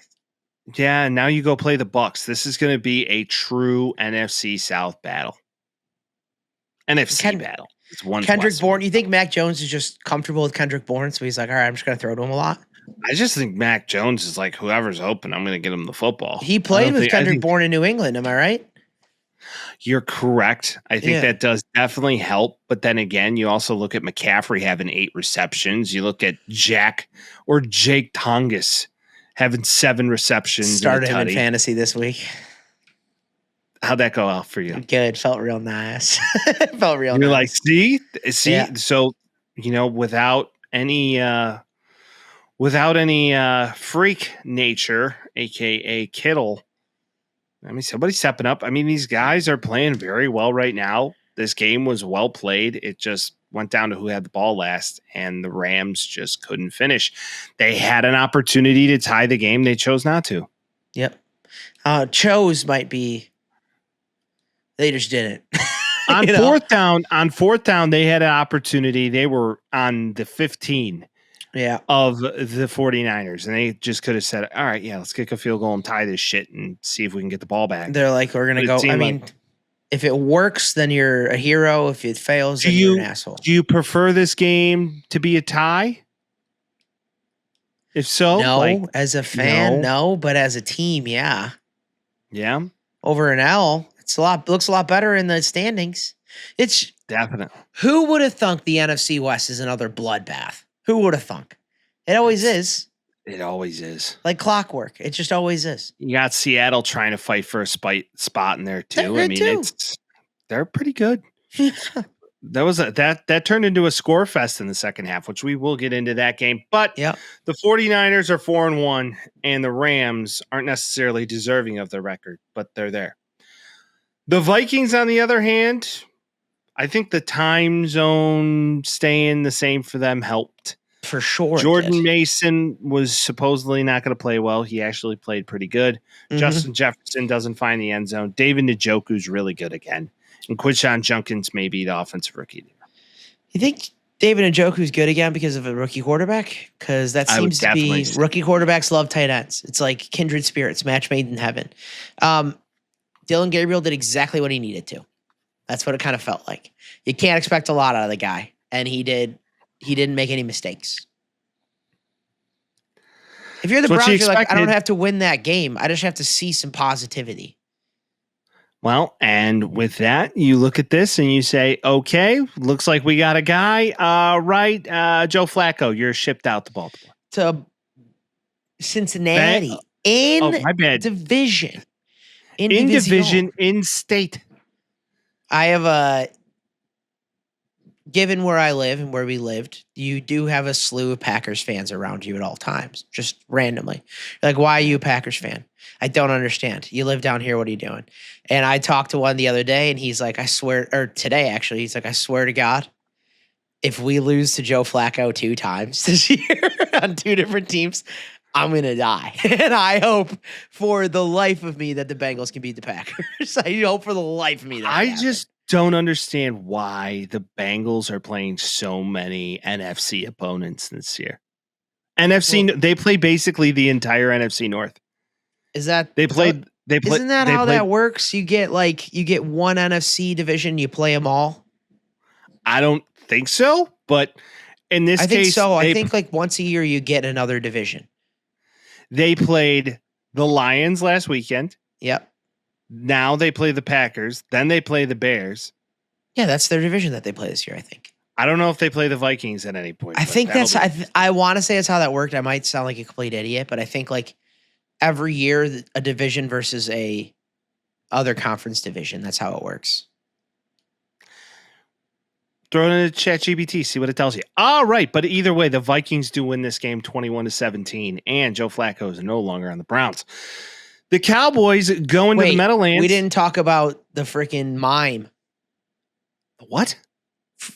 Dillon Gabriel gets announced as a starter, and they asked Shedeur Sanders, and he looks as though I thought my phone was broken because I was trying to watch this interview, and he starts talking as if he's speaking, but he wasn't speaking. He was just moving his mouth as if he was saying something and miming like a 4-year-old. It was wild. I'm like, what the fuck are we doing here? Meanwhile, he could be starting for the Ravens right now, but no. Nepotism at its finest, I tell you. I know. My dad told me I'm the shit my whole life, and I did nothing in college but complete to really good talent. I don't want to hate on the dude, but what are we doing? You know? Like, what is that? Mm-hmm. Trust me. Fully aware. Okay. The Cowboys go into Jersey, and it's seemingly. Okay, hold on. I got an answer. Here's how it works in the NFL scheduling format. Each AFC division is paired with one NFC division every season on a rotating 4-year cycle. So you get the NFC North and you get NFC West. Yeah, I thought I remember that with the Eagles or something a couple years ago. Wicked smart. Wicked smart. Yeah. Wicked smart. We're the smartest podcast in this game. Smartest. Okay. So now, permission to move on? Yes, please. Cowboys. Cowboys went into Jersey and smacked up the Jets. Dude. The Jets and Justin Fields. Boy, oh boy. It seemed like Everflush kind of got Jay Fields' number. Made him pay. I feel so bad for Jets fans. And that's coming from a real place of like love, because we're the same in a lot of ways. But the Jets are so bad, and they're supposed to be better. And like penalties, their defense doesn't look good. Sauce Gardner seemed like he was having like a come up, and then you're out there and you see like Rico Dowdle and Ryan Flournoy and CeeDee Lamb and Javonte Williams. Like, everybody's just doing whatever they want. Seemingly the Cowboys offense is a little bit better, but who knows? They lost to the Bears, so like it's a toss up. But if you're a Jets fan, it's like, what the fuck do we do? You get a new coach. You hope that Fields thing's going to work out. Nothing works for them. Justin Fields, the more you watch him, the more you're like, yep, that's Justin Fields. He's fun to watch. Sometimes he'll win games. Most of the time he'll lose games. Fields is one of these scenarios that he's going to be a career backup, and he'll just jump from place to place and make his money. It's so hard to blame this game on him, though. The Jets gave up 20 points in the second quarter. You can't even blame that on Fields. What are you supposed to fucking do? It's 23 to 3. Cowboys, you know who has the number one offense in all football? Dude, Dak is good for this. I got him last year thinking he was going to do it. This year is the year he's going to do it. This year, yeah, and he doesn't even need CeeDee. But granted, they had a defense that was supposedly going to be top tier with Sauce Gardner and all of this talent. Yeah, all of this talent. No shot. Aaron Glenn, man. Turn around. Yeah. It's year one. Things can change. It's just like they went into this not as a rebuild team, as we got everything but a quarterback team. And they might not win a game. I think they'll win a game. Well, guess what? They're the worst team in the league right now. Well, yes, of course, they're the worst team in football next to the Raiders, but we'll get into that. Yeah, both of the winless teams are now have a win. So I will say this, though. If you're looking to cook up a fun little bet, bet any tight end against the Jets, because tight ends eat them alive. Yeah, for at least yardage, let alone touchdowns. Yardage and touchdowns, they just get eaten by tight ends. So maybe a little call out right there. Now, the Giants, we thought this could have been an anyway game, but Spencer Rattler looked good, and it just kind of showed that Jackson Dart's still young and has a long way to go. They played very well in the beginning of the game, and it felt like Jackson Dart was getting some heat under him, and then he was like, all right, I can do whatever I want now, and you're like, no. Chill out a little bit. You were really good at the beginning, and then you can't do that much, and that's what he did. He overthrew, he overread, he played as a rookie. It's kind of how it was. He looked exactly like a rookie should, and Spencer Rattler was going to die at 27, by the way. There's no way. Cam Scatterbo he runs head first. He's my favorite player to watch right now. He's so much fun. Longevity? What does he have? 4 years before he dies? Yeah, he literally dies. He ain't worried about longevity. He's here for a good time, not a long time, for sure. Yeah, and then you got to love it about the guy. And Rattler, by the way, didn't really come into this game saying like, "Oh yeah, I'm going to beat you any way I can." He had one touchdown the entire game. Took care of the ball. The rest of it was just just defensive prowess. Yeah, and when your kicker has 14 points, that's bananas. Yep. He started 0-10, and now he's 1-10. So shout out to you, Spencer. Good for you. Shout out, Spencer. He got his one. Good for him. His flash in the pan starting career in the NFL starts and ends with the Saints, and good on you. A lot of people wanted to say his career was a flash in the pan as well. Geno Smith seemingly can't figure out who to throw the football to and throws it a lot to the other team. And the Colts mollywop the Raiders 40-6. The Colts are officially good. Jonathan Taylor had 3 touchdowns. Amazing. Danny Dimes out here just dicing them up. I said it already. AFC South. Okay. All right. What's up? You know who got in the red zone and in the end zone? Former Nebraska great Amir Abdullah. What a forgotten name in my head. Amir Abdullah was supposed to be like the next thing. Yeah. He scored. They were like, Amir Abdullah touchdown. I'm like, he's still in the league? He's alive. Good for him. Yeah. Good for Amir Abdullah to get in the end zone. Imagine if you would have bet that, you would have made $1 bajillion. Ashton Genty basically got taken out of the game after the third quarter. They were just like, yeah, it's not worth it. It just, nothing was working. And again, like the Raiders at least have a win. So as far as I'm concerned, the Jets are still the worst team. But Geno Smith throwing this many picks to these teams is just not redeemable. I don't know if it's a Pete Carroll issue, but the Raiders are a mess. They're a complete mess. And then they got Max Crosby just taking care of business. Only guy that does it. Only guy who does it. If I'm the Bears this offseason, see what you could do to try and get that guy. I know. To the shy He town. feels like a career Raider, unfortunately. Hey, make your money playing a dome. Don't hate life. All right. Yep. The Panthers played the Dolphins. One name sticks out. You know what that name is? Who? Rico Suave. Oh. But could be Rico Suave because Rico Dowdle stepping in for Chuba Hubbard in a weak injury. 23 carries, 206 yards, and a touchdown. What do they call, who's the guy that Lou Gehrig took over for? Wally Pipp? Yeah. Yeah, Chuba Hubbard's about to get Wally pipped. I think Chuba Hubbard's about to get Wally pipped. I think he is, because that was a game Average by Rico. 9 yards. They were running the ball on the Panthers side of the football almost every down. Yeah, their defense was a cheese grater. The Dolphins and are Miami, yeah. Mike, I don't know. Yeah, all of Mr. that Mike positive like he's press. High as a kite. All of that exciting positive press, and like Dan Soder was my friend as a kid and all this shit. Everybody's like, oh, this is so fun. Mike McDaniels, I think, is McCooked. Winning he's good as gone. Cures all, and losing starts problems. And talk about a team that I don't think is going to win a game. They already did. Thankfully. Oh, yeah, but win another game. Yeah, they don't look good at all. Tyreek's out for the season. He's jacked about it. Achane couldn't do anything on the ground. The Panthers are not a good team, and they still lost it. I mean, to show you how bad the Panthers are, we picked the Dolphins, and that's a very rare thing. It's going to happen this year. And there's another L. That was our third L, by the way. Yeah. All right, let's keep it moving to the next one. Yeah.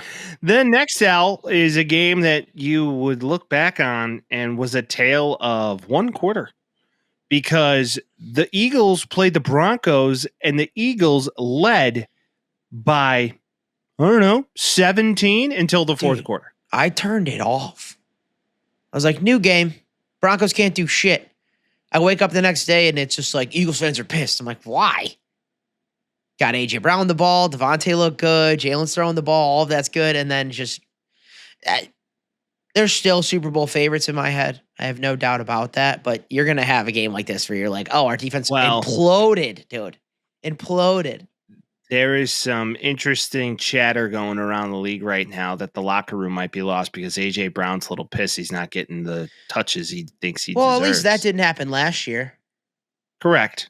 No, it did happen last year, and it happened the year before too, and they're fine. They're fine. Sirianni was going to get fired after week 4 last year, and they won the Super Bowl. They're fine. Yeah, I feel like in Philly, they're a little drama queens, but this game was great. I mean, Sean Payton stepped in and did what Sean Payton does, and he played the chess game better than most, and he single-handedly helped them win this game. That defense for the Broncos is very good. They should be the best in the league, and they showed that they were at the end there. That secondary is lights up. I don't trust Sean Payton. He's got as many Super Bowls as Doug Peterson. So that's where I leave him on there. Well, I still think he's a hell of a coach. The Texans come into a really beaten and bruised team out there in Baltimore and just smoked them. Yeah, CJ Stroud looked like CJ Stroud. So that's the thing. Their defense isn't really injured. So you're like, what's going on? They just had no fight. It was just Cooper Rush is fucking bad. He's just bad at quarterback. Don't know what. Give me the thought process on that. They're like, we need a backup. Let's bring in the opposite of Lamar Jackson. Well, they're trying to fit that offense and cater it to anybody, and they think it could work with anybody. But they had Huntley, and that was better than this. Derrick Henry got in the end zone. Go figure. He has more yards in week 1 than every other week combined. That's crazy. He's not playing well after week 1. He was insane in week 1. Everybody's like, Derrick Henry's never going to be bad, and he's just not been good for the last couple weeks. Think about it when it's a one-trick pony, and you're like, it's one guy to beat. Let's just stop him at this stage. You don't get scared of the play action. Yeah. Yeah, Lamar makes the team. So without him, you're not going to see this team do so well. RPOs.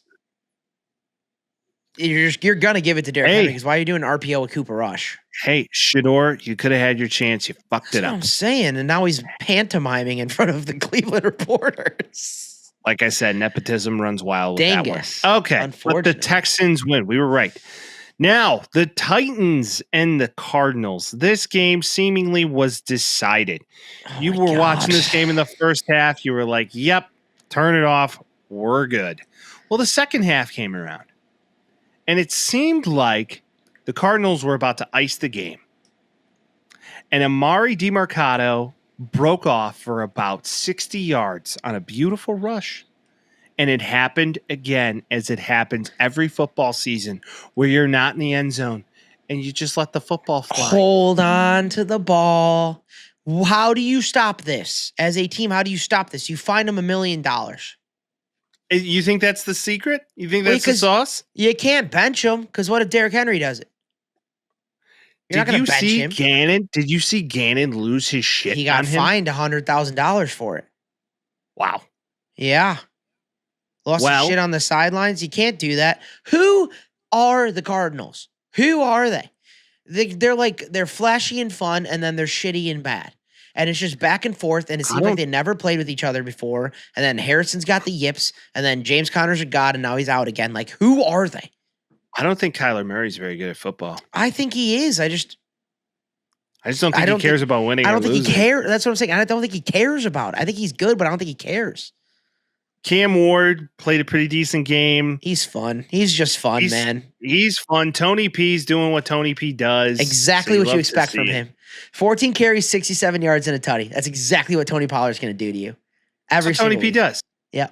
That's what Tony P does. And then, of course, this seems to be a common theme week after week. Marvin Harrison had his opportunities.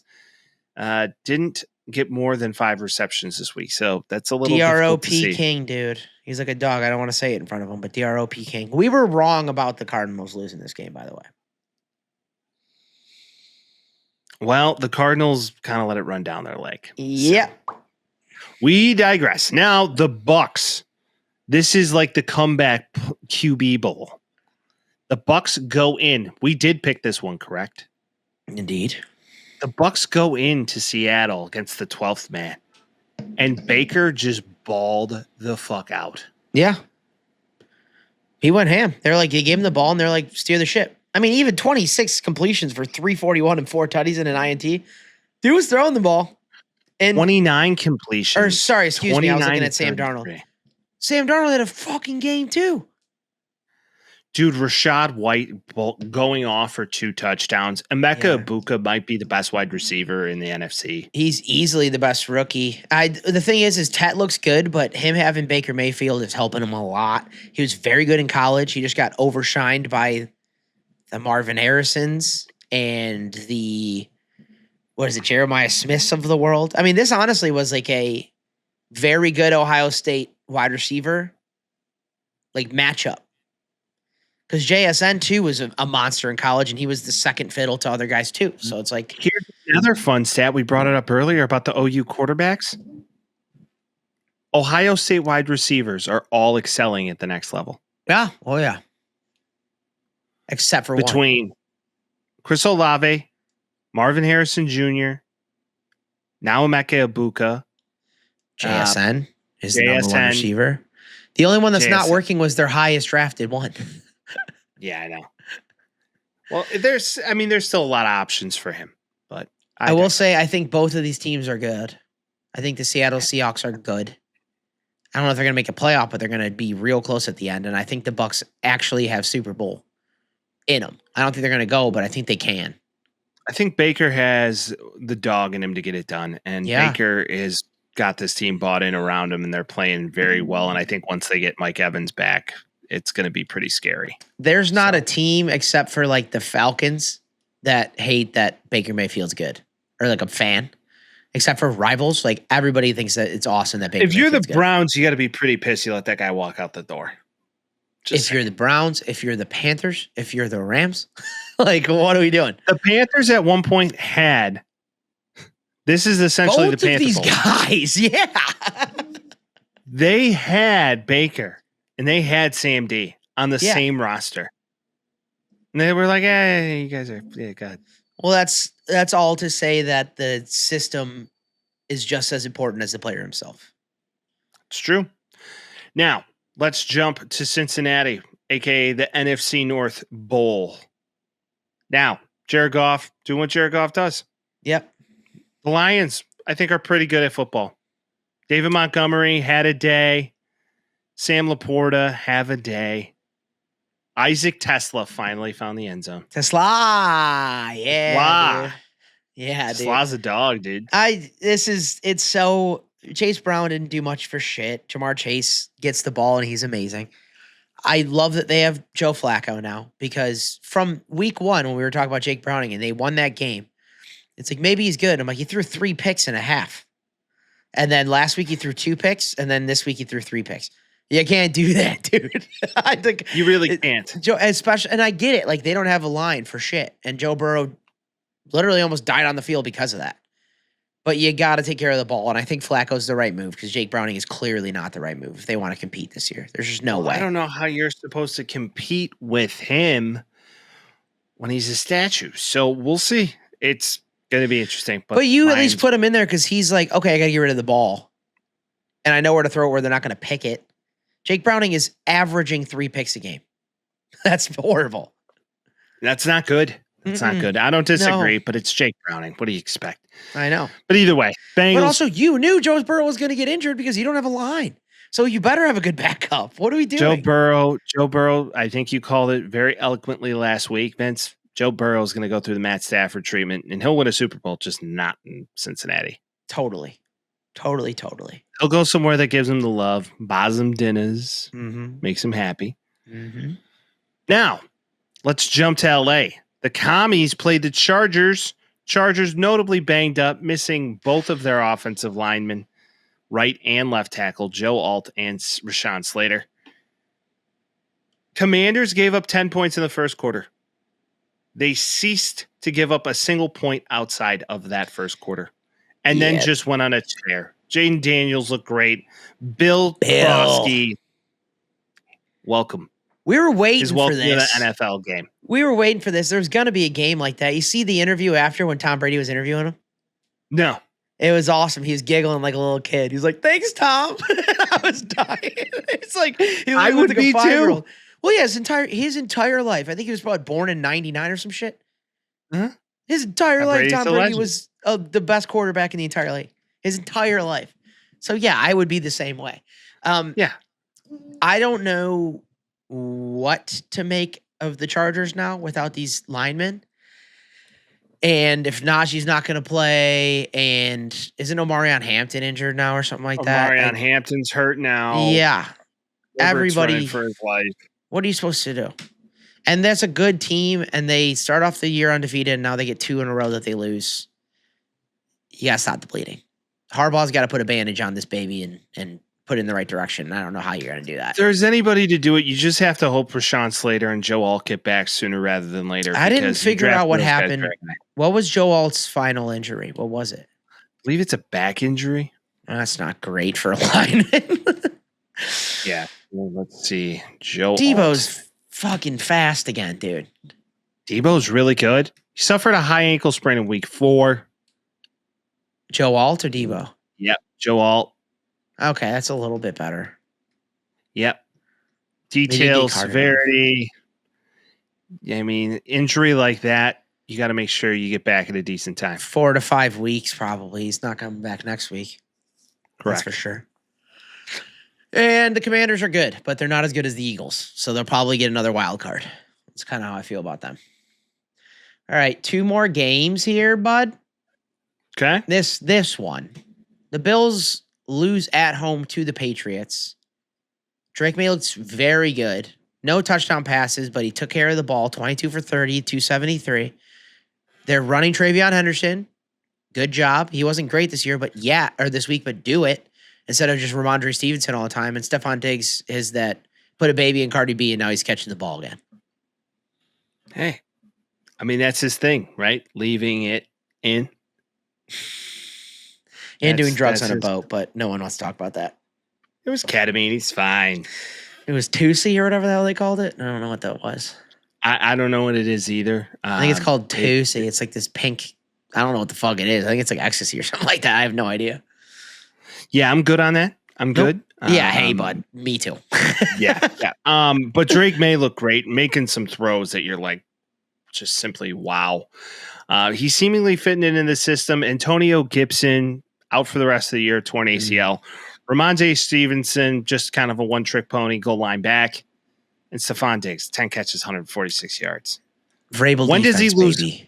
When does he lose his mind? Oh, I think he's going to Antonio Brown. I don't think he's going to Antonio Brown. Okay. I think he's just kind of going to drift off. I mean, you go to the Patriots and then maybe he goes to another team and then it's kind of just like, yeah, whatever. All right. Let's see how it plays. Vrabel D, man.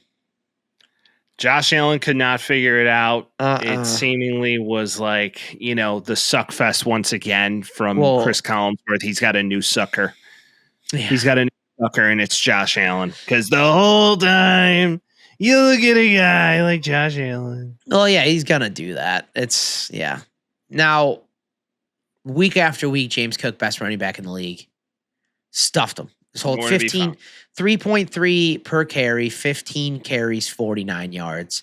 Kincaid had quite a game, but if Josh Allen's depending on his tight end, that means he's having a hard time making reads the rest of the time.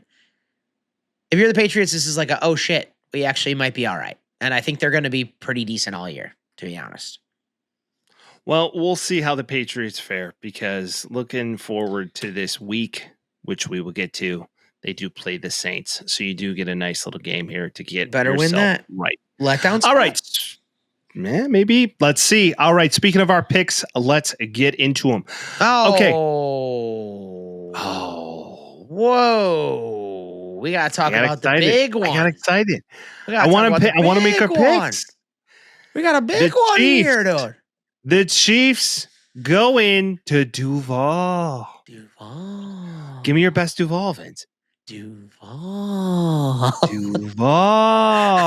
They go into Duval on a night that was supposedly going to be rainy. Turned out not to be rainy because of Florida.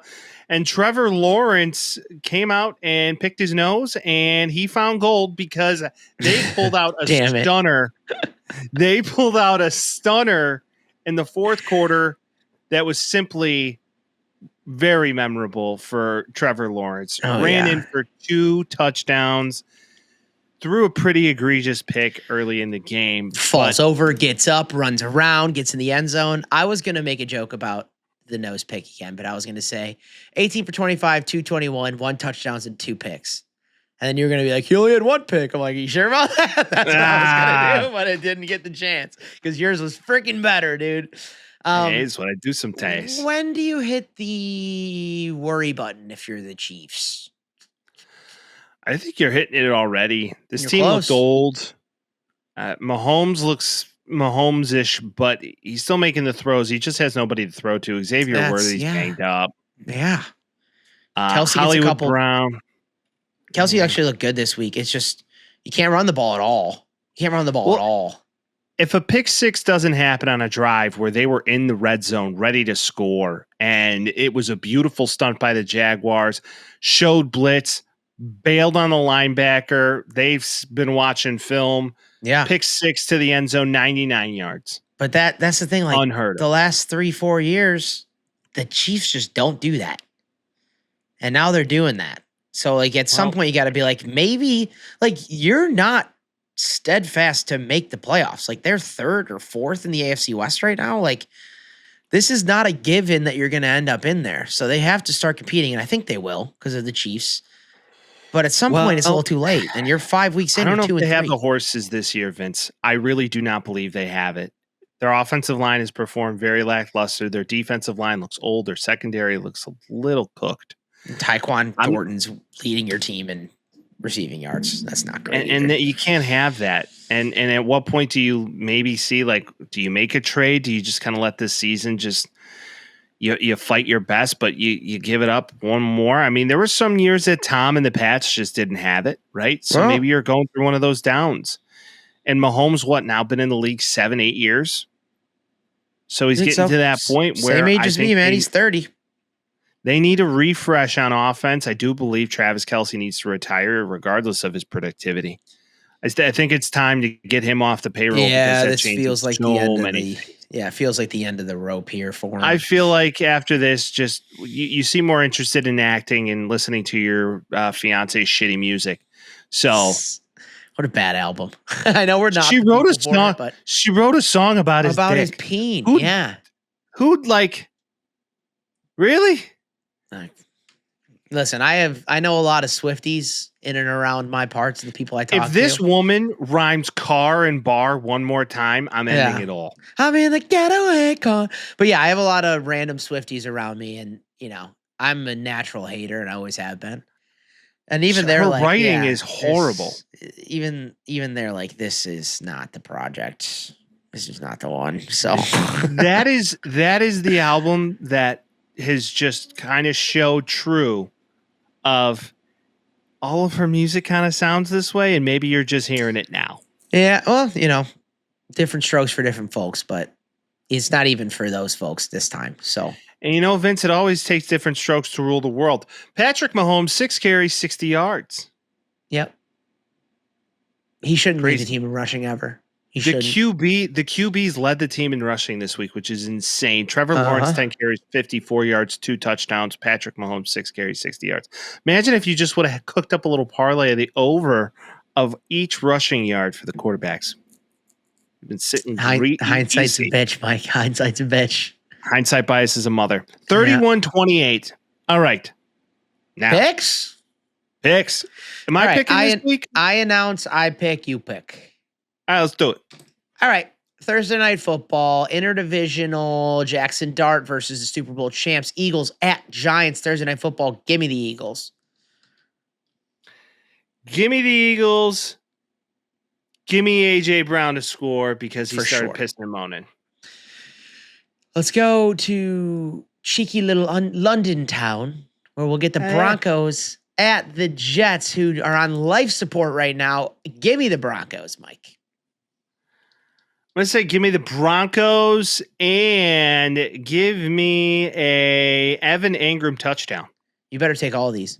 Now we get to the normal times, the 12 o'clock game. Seahawks at Jaguars. This is a fun little one in Duval County. Give me the Jaguars. I like the cut of their jib right now. Likes the cut of their jib, he says. All right, give me the Jaguars. Ooh. I'm going to run with this. I feel like they're hot right now. Seahawks maybe on a scotch of a little bit of a down spurt. Got to go straight across the country. I don't wish this flight on anybody. This is 6 hours in an airplane. This is a motherfucker. So I could see the Jags winning at home. And give me ETN to score because he did not get in the end zone last weekend. All right. Chargers at Dolphins. Dolphins dead. Chargers not dead. Give me the Chargers. Give me the Chargers, and let's go with Lad McConkey. I think it's Lad season. Rams at Ravens. Lamar not back, if I'm not mistaken, right? I don't believe we have Lamar sightings quite yet. All right. Then I'm taking the Rams, probably by a lot. Give me the Rams by a lot, and I think a Devontae Adams touchdown sounds pretty right. Yep, likely. All right, Cardinals at Colts. I'm taking the Colts. Ride the hot hand. These are our Colts. This is our team. We bleed blue. Go Colts. Jonathan Taylor, 17 touchdowns. Go Colts. All right. Cowboys at Panthers. This offense is just good now for some reason. So give me the Cowboys. You wanna, you kind of do, you kind of don't. How do you want it? How do you feel? Growing up as a hey? Watch yourself. This feels like a Cowboys loss. Give me the Panthers. Okay. Welcome Panthers. back to parody. Give me the Panthers and give me a Rico Dowdle tutty. Easy. That's going to be probably minus 7 million. He's getting in the end zone. Right? Patriots at Saints. Maybe a little letdown spot. Saints did win last week, though, so I'll take the Patriots. I like the Patriots this week, too. I think that's a good one. I don't really have a pick for this one. I wouldn't. Maybe Travion Henderson. Maybe a sprinkle. Maybe get him his first touchdown. Right. I like where your head's at. Stephon Diggs maybe gets in. Browns at Steelers. Just because they're at home, give me the Steelers. Yeah, give me the Steelers on that one as well. I don't know about Dylan G yet. Shit bowl of mass proportions. Titans at Raiders in Las Vegas. Just because the Raiders have been so bad and the Titans got a win last week, you got to imagine they're going to get another win somewhere. I'm going to take the Raiders here. I think the Titans, after an emotional win, are maybe up to something. Give me the Titans. And I think Geno throws another group of picks against a front five of the Titans. That's I would nasty. take, if the Geno Smith pick counter is at 1.5, I'd take the over. That's all I'm going to say. Lionel Richie. All right, Niners at Bucks at home. I'm taking the Buccaneers. Give me the Bucks as well, and give me an Emeka Ibuka touchdown. Also, you could sprinkle in a Rashad White touchdown too. Listen, this next game is Bengals in Lambeau. Joe Flacco at the helm. Just for the storyline, I'm going to take the Bengals here because I think one, a Flacco start is like. You get the first time he starts, you get a little bit of juice, and also it'd be so funny if the Packers lose to Flacco twice in a year. If you get this one right, you deserve to win the season. There's no doubt about it. Give me the Packers. Yeah. Give me Tucker Kraft if he's playing to score a touchdown. All right, Lions at Chiefs. I think the Chiefs are going to win this game. I think they are. I think the Lions have been so good and the Chiefs have been so bad, and there has to be some schedule adjustment here. So I'm going to give it to the Chiefs here. We'll see what happens. Give me the Lions. The Lions play very well in Kansas City. Give me David Montgomery to score. All right. We got Bills at Falcons Sunday Night Football. You can't see the Bills lose like that twice in a row. I got to take the Bills. Give me the Bills as well. And I think Dalvin Cook. Maybe, just maybe, not Dalvin. James Cook brother of Dalv. Yes, has the scotch of a comeback. I'd agree with you. All right, finally, Monday Night Football. We're back again. And it's Bears at Commanders, and I'm taking the Commanders because I hope the Bears win. Yeah, I'm taking the Commanders as well for that same thing. We do not want to put the Maloik on our team. No, thanks. We know how this goes. So let's talk a little bit about this game, Vince. Okay. Since this is the game we're going to have to wait all week for. It's going to be on a Monday night. It's going to be on Columbus Day. Mm-hmm. In this house, Christopher Columbus is a fucking hero. End of story. End of story. What, no fucking ZD? So no fucking ZD now? All right. Emotional game. Prime time. Mm-hmm. Last year, similar situation, off a bye, going into Washington. Two first picks in the draft. Hail Mary. I was behind calling Vince. We FaceTime. I was over the moon. We won. What happened? No, we didn't. I don't want to tell you. I wish we would have filmed that. It was complete cinema. Yeah. The Bears need to come out and not give the football to their offensive tackles in this game. I think that would be a good start. I don't think they should hand it off to the offensive tackles either. I'm with you. Yeah. Give him to a running back. He should run the ball. That was a good old Shane Waldron. Yeah. The last time the Bears played the Commies, DeAndre Swift had a banger of a game. He was good, yeah. You hope he can do the same. This team, this game, Monday night, how you feeling? They got an old defense. We got a lot of speed guys. I'm not like super confident with it. It's in DC. It seems like the Commanders are starting to figure it out again. Jaden's back again for 2 weeks now, so it's no more Mariota time. You got to play mistake-free football, and you have to move the ball down the field. Now, I saw a graph the other day. I sent it to you. I sent it to everybody I know. The Bears put themselves in the worst third down scenarios than any other team by a long shot in the NFL, especially over the last 2 years. It's like 3rd and 7 is our comfortable home, to be honest. And you got to fix that somehow. You can't get 7 yards every third down. So I just think moving the ball forward, avoid mistakes, and you can win this game. But it's not going to be easy. None of them ever are, Vince. Right. So I don't disagree with you here. Both teams get paid. Both teams do, in fact, get paid. I believe the picks to click in this game. Can Montez Sweat sack the quarterback? How many receptions does Rome have? Rome says he wants to try and beat Randy Moss' single-season record of 23 touchdowns. Well, he's going to score in every game, so just get 2 in a couple of them, and you're good to go. Yeah, let's see what we can do, right? Now, I do believe you need to get DJ heavily involved, and if you can get some, I don't know, if you can get some good traction going on this offense, maybe, just maybe, we can squeak this one out. But I'm going to take the over-under on jet sweeps as the over, because there's definitely going to be at least one jet sweep with DJ Moore. They're going to force him to get involved. Well, they should try and take a little bit of a page out of the comic book and try and do what they're doing with Debo on our side of the football. Throw him in the slot. Because, let's do some of that. I like this game. I think it's going to be a battle. You pray it's a battle. You hope Caleb has had a week to really figure it out. Seems like him and Ben Johnson are really making some inroads on offense. Oh, yeah. It's just this defense right now. Is Kyler Gordon coming back? Do you get TJ Edwards coming back? Mm-hmm.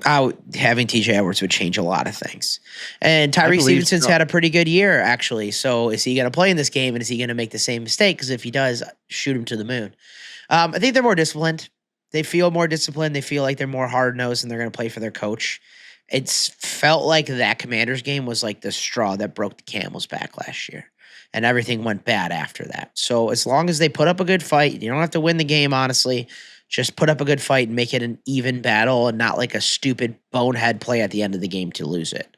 As long as you do that, I'm not going to be mad at you. Right now, Kyler Gordon is teasing the fact that he may come back and play. They are trying to keep it a secret for game planning. I respect it. Which I could see. And it seems like other guys are on the bubble too. Another guy that you're thinking about, and maybe not all of us are thinking about, but Austin Booker hasn't played, and he's been a very nice addition. A very nice addition. So there's another one that if you got him back in enough time, you could have a nice little pass rush specialist. I agree. Good call. All right. It seems like this team is turning a corner where you're in the new regime, you're believing what your coach says, and maybe just middle ground, cautiously optimistic. Welcome to my Bears. Welcome to our Bears. All right, people. Well, we thank you for joining us a day early this week. Any baseball news that happens in between now and today, forgive us. I'm sorry. I got the family coming into town. Damn, love. I had recorded a podcast early for you. I'm sorry. Ma. Sorry. Fuck. Ma. So, if you love your mother, if you love your fam, if you love your friends, maybe share a podcast that could bring them some joy, right? Right?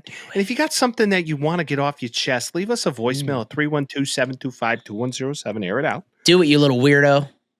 Do it, you little creeps. And as always, we'll see you next week.